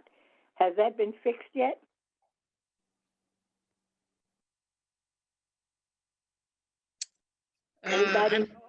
I'm not sure what you're talking about. Which refrigerator in the parking lot, Miss Carey? There's a refrigerator in the parking lot at Woodlands High School. There's a great big monstrosity. And I was wondering, at one point, it was said that it was not working properly. Correct. So, yes, ma'am, you are exactly right. I don't think it was a refrigerator. I think it is the freezer. Yeah, that's And right. what we did was we contracted and we bought a new freezer. That freezer, the old freezer was removed and the new one was installed in April. And it is functioning and it is working properly, and we are up and running. No, so it is. So my concern is still, how do you keep it from being robbed? Oh, we have a lock on it. Yeah, that is controlled by Airmark, and I'm not even sure that we have access to it, but yes, that is completely secured. Okay, I hope so. Me too. All right, thank you. Okay, so we have I think Ashley has a question. Ashley.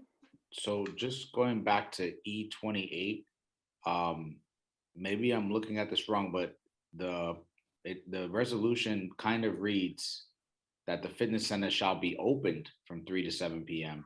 But I thought Lisa just said that it would actually be closed during the summer. So maybe I'm reading this wrong, but I see a disconnect there. It says during the school year. Right, that's during the school year. For July and August, we are going to close it. Got it. Okay. Thank you for clarifying that. You're welcome. Okay. All right, so we have review agenda items for the next meeting. We have board policies coming up for the next meeting. You can see them here. 1330, 5670, 66480, and 7410. Any questions or thoughts? All right, you have the treasurer's report for May, the warrant report for May. Okay, you have the different health service contracts. 1, 2, we have a PPS contract as well. Another PPS contract, several of them at this time. Okay. That brings us to our closing items. If anyone doesn't have any other questions in that. So we're up to our work session approvals. Give me 1 second. I just have to go to my email to get the, hold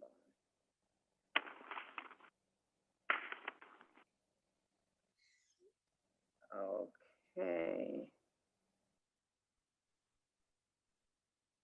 All right, so let me go back in here.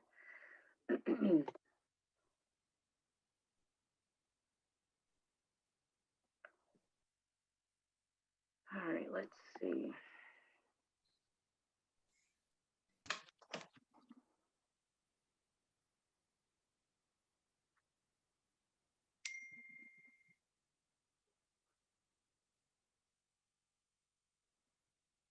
All right, so now where is this back at? All right, excuse me, I'm sorry. Just gotta get to it.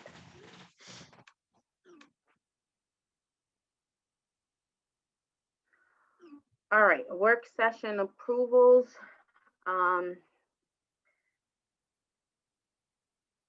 Section B, instructional personnel items.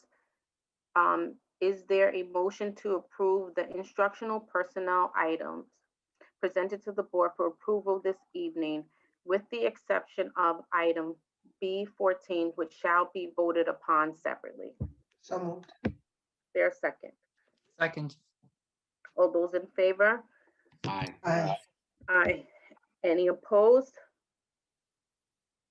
Any abstentions? The motion carries. Is there a motion to approve the instructional personnel item B14 presented to the board for approval this evening? So moved. All right, second. Excuse me, what is B14? Miss, I'm looking at my thing. Maybe I can't see because it's too late. My eyeballs are falling out. But I see.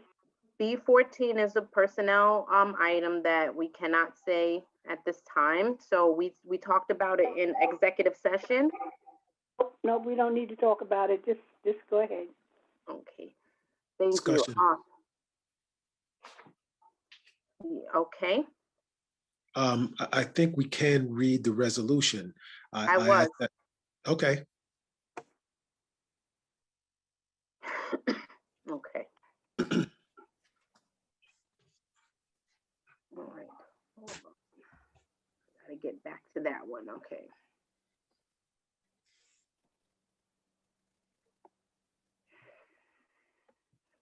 Back to there. Okay, let's see. All right. Okay, whereas the superintendent of schools recommended that Ashley Jackson be granted tenure in the administrative tenure area of assistant principal effective August 18th, 2021, and whereas the Board of Education considered such recommendation at its prior board meetings. Now, therefore, be it resolved that the Board of Education rejects the superintendent's recommendation. Be it further resolved that Ms. Jackson's probationary period shall be terminated effective August 18th, 2021, and tenure denied. Be it further resolved that the Board of Education's decision is considered advisory at this time. So moved. All right. Discussion. Discussion. So Carol, the second whereas, is that correct? The Board of Education considered such recommendation at its prior board meetings, since there was no public discussion about this. Yes, that is correct.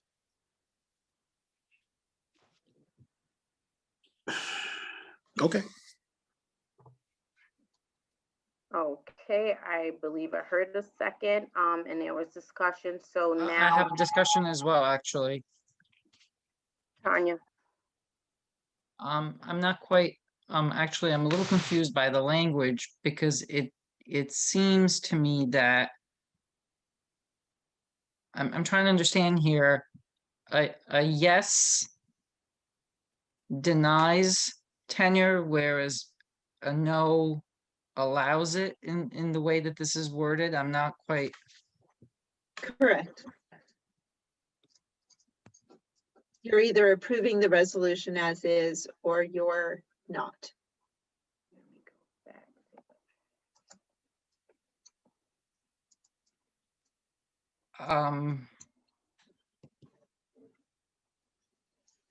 Madam Chair, could you read that part once again? I don't have it, so I don't have it in front of me. I'll read it again. Whereas the superintendent of schools recommended that Ashley Jackson be granted tenure in the administrative tenure area of assistant principal effective August 18th, 2021. And whereas the Board of Education considered such recommendation at all its prior board meetings. Now, therefore, be it resolved that the Board of Education rejects the superintendent's recommendation. Be it further resolved that Ms. Jackson's probationary period shall be terminated effective August 18th, 2021, and tenure denied. Be it further resolved that the Board of Education decision is considered advisory at this time. So where is the yes and the no? So the board it's in the second, be it resolved. So you're voting yes or no on whether you agree that the board is denying tenure. And it was asked that the board be I think polled as well. I think Tracy has a question. I thought Terry asked for that. Tracy. So I guess I'm a little confused because why does the second whereas say that the Board of Education considered such recommendation at a prior meeting, and then the final be it resolved line says that the Board of Education's decision is considered advisory. In the past, just in my little experience here, when there was an advisory vote, it was actually a vote on the original resolution of the recommendation. It wasn't this, like this, the language actually is like a negating language. So it's a little different. I just don't remember voting on this type of resolution. It was like the original resolution, which would have been the recommendation for tenure that was voted on, not a resolution like this that actually has negating language in it. So that's the part that's a little confusing to me. Pursuant to Education Law 3031, when a Board of Education determines to reject the superintendent's recommendation, its vote in public, its first vote in public is considered advisory. And then there needs to be a second vote, which would be its final action. So it's unique to Education Law 3031. Thank you. I understand. However, again, my issue is the language of the resolution, not the advisory, not the process of the law. 3031, I understand that very well because you explained it for us several times, but I'm confused about, again, the resolution. My only other experience of this was in October 2019 when again, the advisory vote was based off of the original resolution, which was the resolution for tenure. It was not a resolution for explanation of a recommendation for tenure, and then the board's consideration, and then the board decision not to declare tenure and for the resolution to be advisory. That was not written in prior resolutions that I've participated in. So that's why it's a little confusing for me. If I vote, if I vote yes, does that mean no? And if I vote no, it means yes? Correct.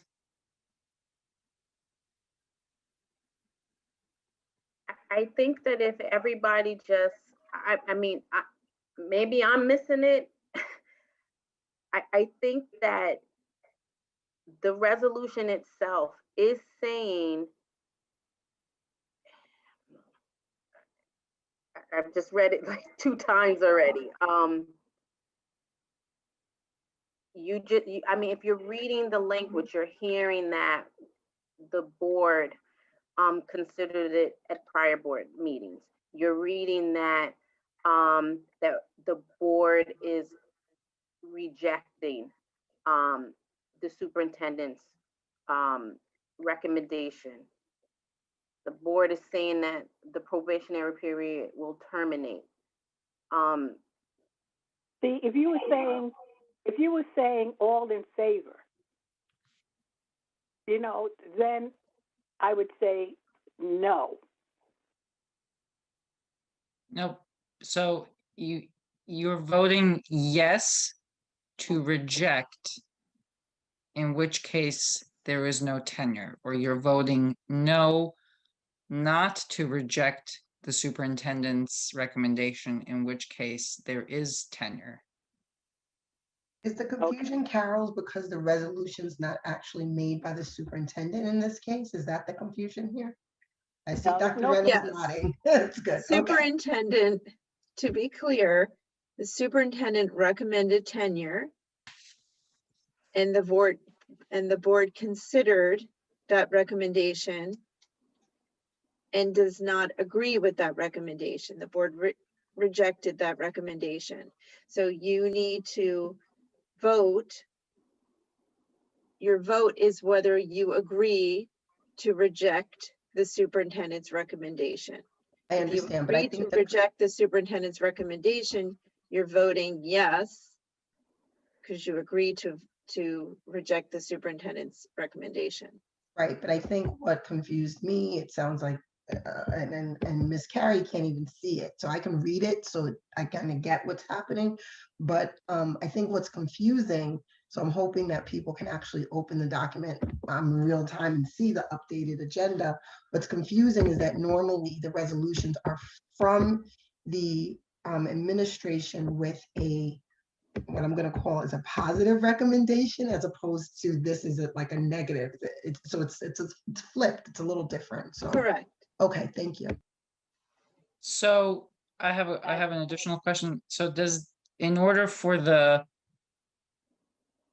recommendation to go forward, this then requires 4 no votes? You're avoiding it. No, you're being language- asked if you agree. Do you agree to I understand. reject the tenure? Ms. Jackson will be denied tenure? Right, you need 4 no votes No, not to reject. No, not to reject. no. Or yes votes for To approval. reject. Yes. Yes, vote. I Got it. approve. Got it. Okay. All right. Or no, I don't. Okay. Can we move on now? Ivy, can you please poll the board on this? I mean, Terry, correct me if I'm wrong. I thought you asked for it to be polling the board. Okay. And my apologies because I did not hear who seconded the motion. Tanya moved, Antoinette seconded. I didn't, it was Cora who moved, and I'll second it. It was, Thank you very much. okay, I'm sorry. I thought I heard the other way around before the discussion, but okay. Okay, on the motion to approve item D14, resolution denying tenure, or recommendation of, excuse me, advisory to deny tenure. Moved by Ms. Carey, seconded by Dr. Dragic. Mr. Pineda, No. Mr. Warner,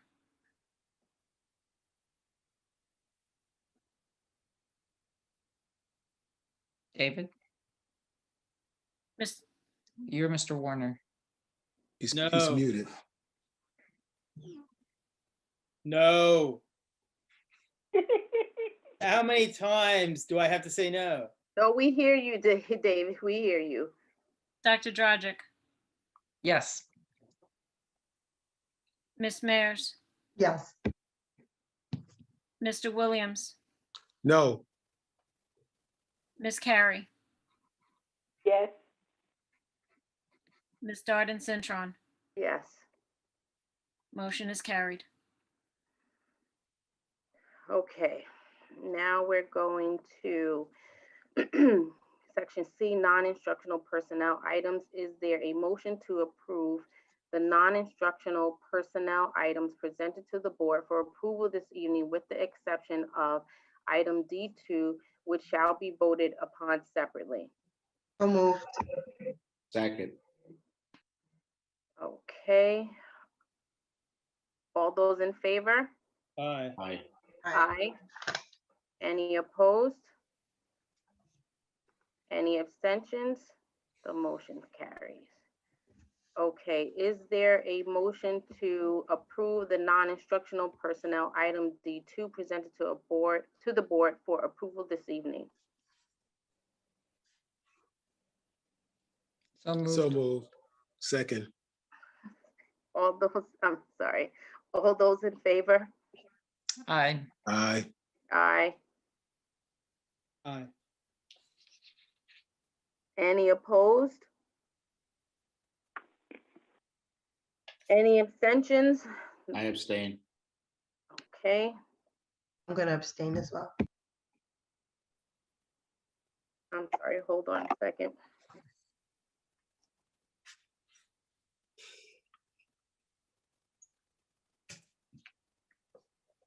Ivy, I'm sorry, can you just poll? On the motion to approve board action item D2, moved by Dr. Dragic, seconded by Mr. Williams. Ms. Carey, Okay, yes. Mr. Pineda, Abstain. Ms. Mayers, I'm gonna abstain. Dr. Dragic, Yes. Mr. Warner, Yes. Mr. Williams, Yes. Ms. Darden Cintron.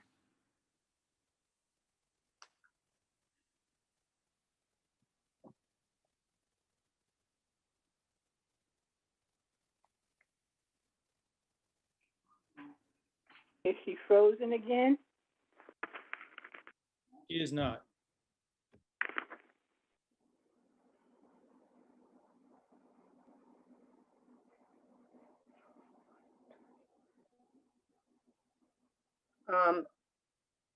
Yes. Motion is carried.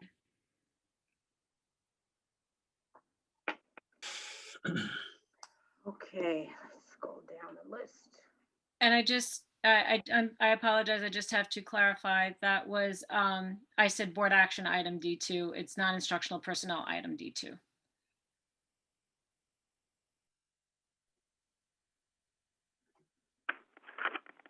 I'm sorry, say that again, Ivy? It's the one we just did, that's D2. My apologies. It's board action. What I did was, I ended up combining both, so I apologize in my haste to get that revision to you.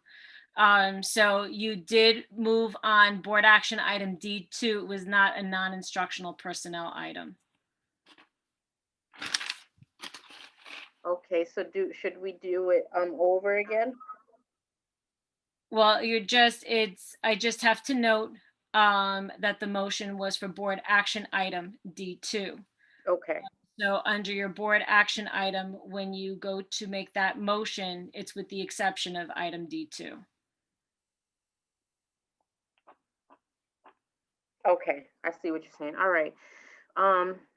Section D, board action items. Is there a motion to approve the board action items except for D2 presented to the board for approval this evening? So moved. Second. Did we do these already? No? Okay, No. okay, it was B, okay. Ivy accent, like Ivy was saying, and trying to get it done, it was put into another one. I got it. Okay, I'm sorry. All those in favor? Aye. Aye. Aye. Aye. Any opposed? Any abstentions? The motion carries. New business. Is there any new business? Yes, I just want to remind the board that since I've been on the board, for the last 3 years, I've mentioned at least once a year that I think that the board should consider looking at a resource person to supervise the non-instructional staff. Someone who has knowledge of the Westchester, civil service unit, and that those employees will have somebody of their own that will be concentrating on them and their situations, so than having someone who has got a busy schedule taking care of the board, the business of the district's money and other responsibilities. I do believe that should be considered, and I will also, bring it up again. As I come to board meetings, I will do the same thing.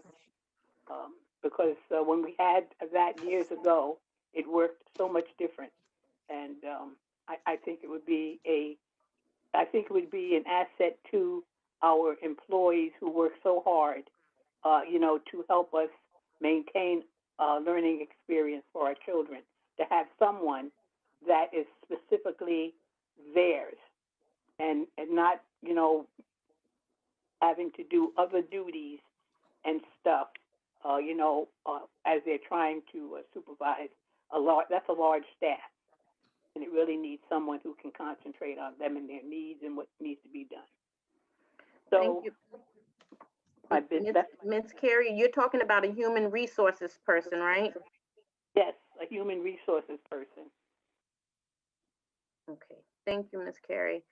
I did forget to mention, I guess it could be a new business as well.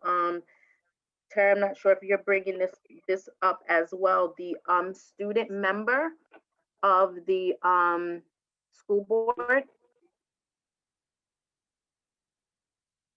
Ash and Terry. Okay. So I did bring this up a few times already. I wanted to have a little bit of a discussion on this. Essentially, there are many other school districts that in today's day and age have a student board member as part of the board meetings. Most of the school districts opt to choose a model where essentially it becomes an office of the student board member, and that is an individual that's a non-voting member of the Board of Education, who typically sits with and participates with the Board of Education at all public meetings, with the exception of executive sessions. I think it would be a very good idea for us to consider doing this moving forward. I think it not only gives our students a platform to be able to engage with us and give us their feedback, but it gives us directly access to hear exactly what our students are thinking, what's going on, what's important to them, and it involves them. I mean, they're stakeholders in this whole thing. They're our primary stakeholders, right? So I think it's a great idea. But I wanted to have a little bit of a conversation about it because just because it's a good idea in my head doesn't mean the whole board feels that way. No, I think that's a very important. Oh, I'm sorry. I think what's his name was next. Sorry. Miss Carrie, you can finish what you were going to say. David, I know you're going to opine on that as well. I think it would be a very good thing to have a student on the board. And my first, when I was first elected to the board, my first go round, I had made that suggestion also that we look at a student, and I think for a split second that was something that was considered. But years ago, and I have to go back years ago, there were students that sat on the school board, and they were like the president of the student body or whatever. So I think, yeah, it would be a good idea. Thank you, David. So my only question is, can they not be required to stay till 1 a.m.? Oh, yes. Right? So if they can be let go, or if they can let themselves go or excuse themselves after a certain period of time at night, because your homework doesn't go away just because there's a long board meeting, okay? Then I'm fine with it. Then I'm good. So otherwise, I agree. I agree too, and I think if that passes somehow, the agenda has to work in a way that student gets to be an active participant and then can leave early on in the agenda. But it will take a balance of what role they're playing, what are they bringing to the table, and to make it a meaningful experience for the student, so that it's not like, oh, I come and I say my thing and I don't learn the workings of the board or anything else like that.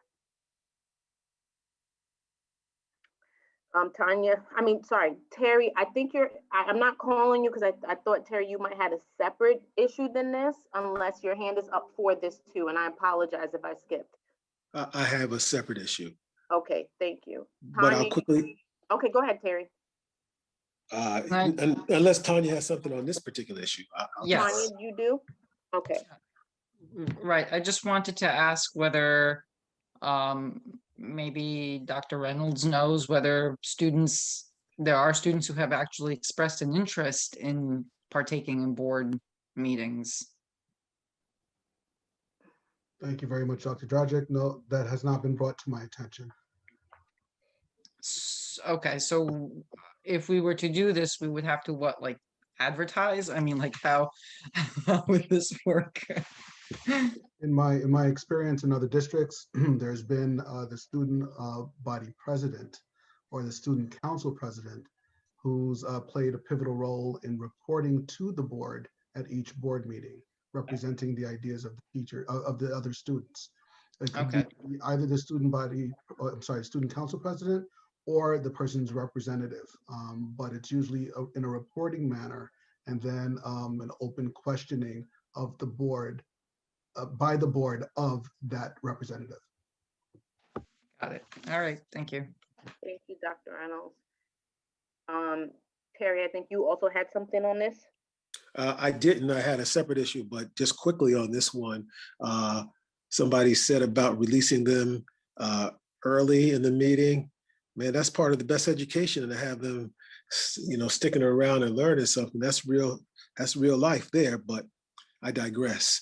I just want to make sure, Ivy, on that last motion, did we voted on D2? You did vote on D2, only it was listed under the non-instructional. Okay. So it said non-instructional, so that's why I wanted to put it out there that it should have read board action. Got it. Just didn't want any technicalities coming back to bite us. Oh, Carol has her hand up. I don't know how to put my little hand up like you all do. So that's why I use my real hand. You'll have to show me. I have my hand up because in order for a student to serve as an ex officio member, non-voting member, this is something that has to go through voter approval. Mm. So it's not something that the board alone can decide. It actually is a vote that you would bring up, you know, you can bring it up in your typical vote. So it would have to wait, I believe, until next round of election. Didn't do it before. Ooh. All right, thank you. Well, I have a quick question based on Carol's comment. So you're saying that this, but could we nonetheless have the students come and regularly give reports, or is that already considered to be the ex officio board member?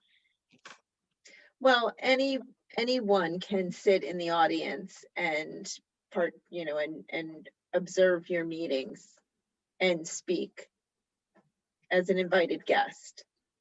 But to sort of sit at the table and serve in that ex officio role, that would require voter approval. So I can do some further research on differentiating it. Yeah, I mean, wouldn't it be okay for them to come in and give a report and then leave? I mean, they wouldn't stay for the whole meeting. They'll come in and they have a spot on the agenda to speak about what they think or what they brought to us from the students. And once you put them on the agenda, you're leaning towards them being an ex officio member, as opposed to them commenting during public comment, like any member of the public. But I can do some further research on it for you. Let's start with that and work our way up to voting for it at the budget cycle.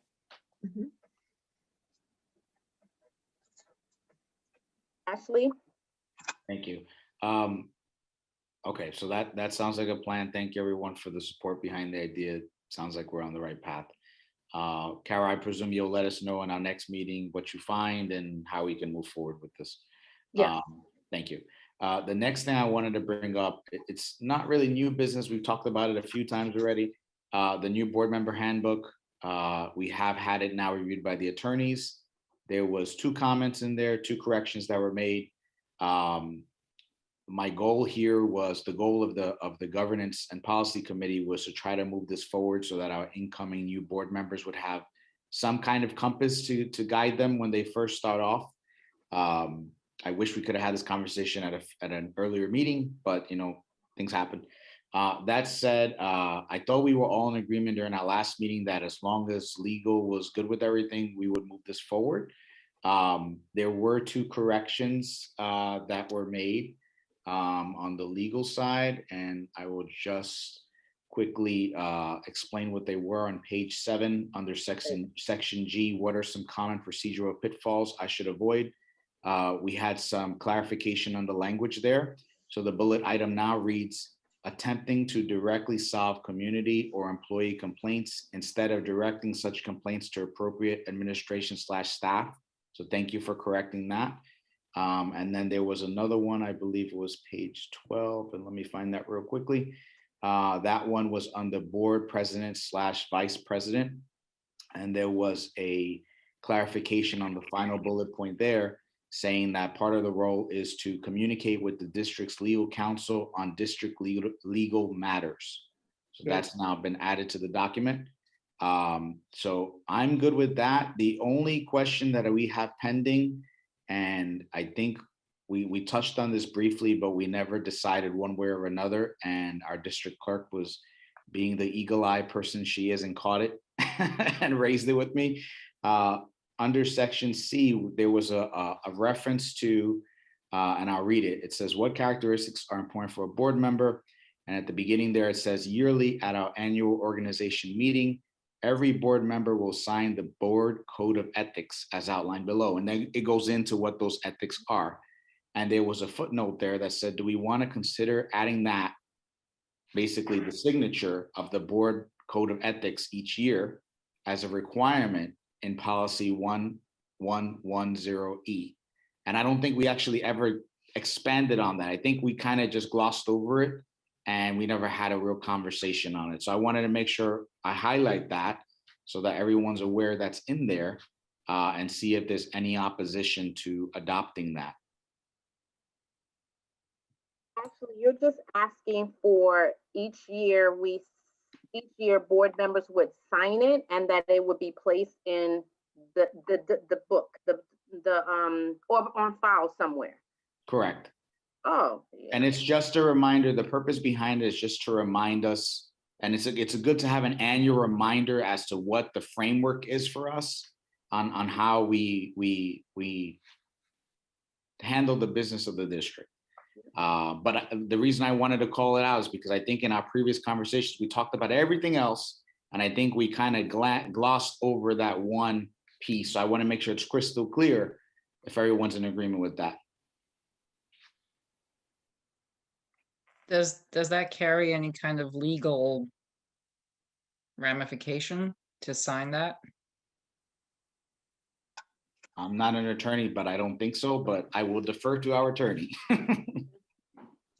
To sign a confidentiality? No, ethics? No, it's to a sign board code of ethics. Code of ethics. What does it say? It's on page 4. I can read it if you guys want. It's 10 bullet points.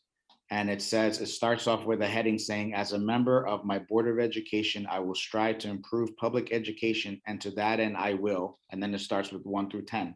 Number 1, remember always that my first and greatest concern must be the educational welfare of all students of the school district. Number 2, observe the regulations and policies of the school system and the laws, rules, and regulations governing education in New York State. Number 3, attend regularly scheduled board meetings and study the issues to be considered at those meetings, parentheses, and attend additional meetings as necessary. The regularly scheduled meetings of the GCSD board are generally held on the first and third Tuesdays of each month, but the actual schedule will be delivered to all board members in advance and will be posted on the GCSD website. Number 4, focus board action on policy making, planning, and evaluation, and on ensuring the prudence and ethics of the district's operation, and recognize that the superintendent, not the board, is responsible for the day-to-day administration of the district. Number 5, recognize that the board functions only as a board through duly adopted policies and actions approved at public sessions, that individual board members have no authority to act on behalf of the district or the board. Number 6, render all decisions based on the available facts and independent judgment, and refuse to surrender that judgment to individuals or special interest groups. Number 7, encourage the free expression of opinion by all board members and seek systematic communications between the board and students, staff, and all elements of the community. Number 8, become informed about current educational issues by individual study and through participation in programs providing needed information, such as those sponsored by state and national school boards associations. Number 9, support the employment of those persons best qualified to serve as school staff and insist on a regular and impartial evaluation of all staff. And finally, number 10, communicate to other board members and the superintendent expressions of public reaction to board policies and school programs. Good.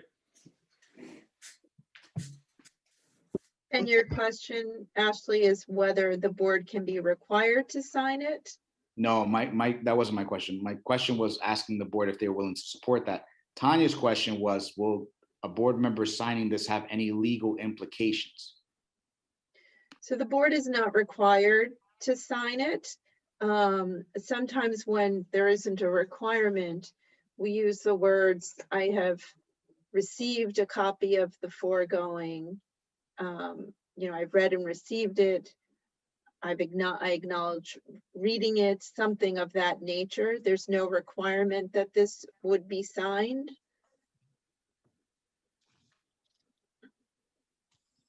So there likewise can be no penalty for not signing it. I think it's your wish list, your hope of this is how board members would conduct themselves. And to some degree, it crosses into the oath of office that board members take, which is required. It's also like our board norms that we created a few years back as well. There's some parallels. Yeah, Yeah. there's some parallels, but I guess the goal here is, do we want to consider adding this as a requirement to our policy 1110E, that the board members would sign this annually? Tracy? I'm in agreement with adding it. My only question is, and I know we were talking about something in exec session and someone said that it doesn't supersede the state law. So I'm fine with adding it. I think it's a good idea.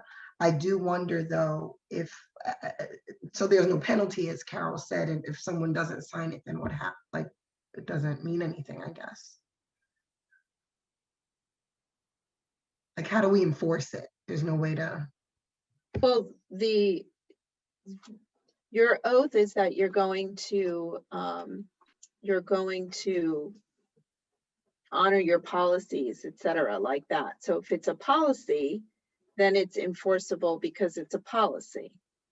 If it stands alone, it's just more of an expectation list. So I'm in agreement with adding it to our policy, as long as there's no legal issue with it. That was your question, right, Ashley? Yep, that was the question. I'm okay with it. I don't know about everybody else. Anybody else?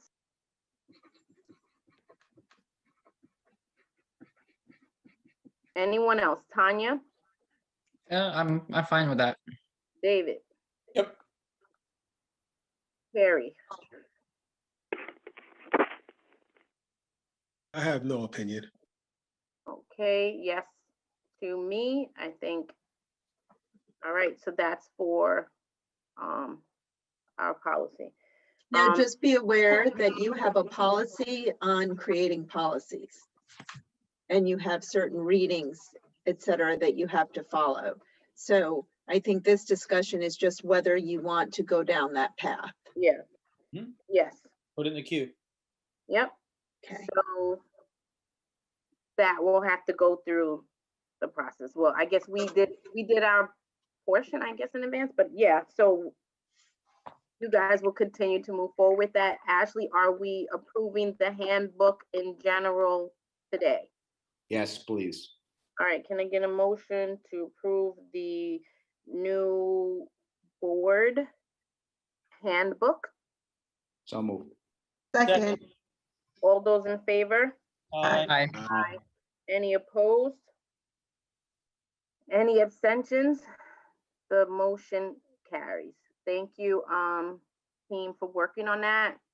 Thank you, admin, and also, let's see, I think admin chimed in, and also council for reviewing it as well. Is there any other new business? Wait, how does it get distributed to the new members? Well, I would assume right now, Ivy, it could be electronic as a PDF, and that can be shared to new members. We should all get one initially. Of course, everyone, yeah. The new board members automatically get other publications, so I will incorporate it with that. And I can also upload it to Board Docs so that you have it. Great. Make it a PDF. Thank you, Ivy. All right, I see David, Tanya, I have something too. The next Finance and Facilities Committee meeting is tomorrow night at 6:30 p.m. via Zoom. That's it. All right, thank you, Tanya. I just wanted to ask Dr. Reynolds. I know that the IB student survey was distributed and that it's still open until tomorrow. And I was wondering if you guys had a chance to put one together for the teachers as well.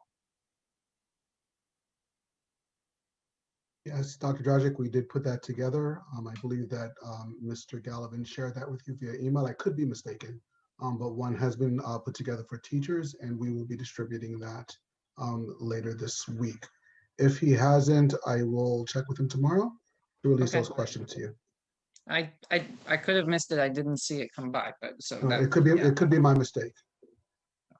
no worries. Thank you. Okay. Thank you, Tanya.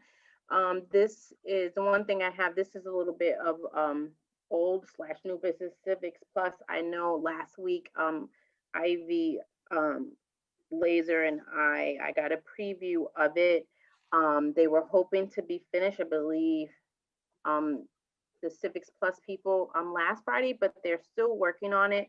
I will say what I saw was very impressive. I think that you guys will really like it. And as soon as it's ready to go, I know that Ivy and Laser will reach out to everyone and draw your attention to it. It's going to be I think, a really helpful and great way to find our information. A lot of it has been streamlined, and it looks really good so far. So just wanted to give you guys a quick update on that. And that is it. Tracy. I just wanted to remind everyone that this Friday is our graduation for our 12th grade seniors. It's at 5 o'clock. It's invitation only, I believe. Every student has about 4 tickets. Dr. Reynolds or I think it would be Dr. Reynolds. Do you know if we are going to get live streaming or how any of that can work? So maybe if anyone wants to watch, or if it will be at least taped and then maybe run on our YouTube channel so people can watch. And thank you, Vice President Maris. Yes, I believe both options are going to be in play, both live streaming and it being recorded for posterity. Awesome. Thank you so much. That's like the best time of year when the kids get to graduate. That's Good to bring that up. And if the weather holds up, it looks like it's not going to be too hot. It's going to be almost perfect. So let's keep our fingers crossed. An early congratulations to all of our graduates. Can I get a motion to? Excuse me. One thing, please. Oh, I forgot what it was. No problem. It just went out my head. I just flew out of there. It's okay, Miss Carey. All right. I know. Oh, I know. Thank you. Motion to go. Can I get a motion to adjourn the meeting? Second. All those in favor? Aye. Any opposed? All right. I haven't Thank been you, board members. a gavel in forever, but my hand sanitizer. The meeting is closed. Thank you, guys. Good night. Have a great one. Good night, everyone. Good night, everybody. Good night.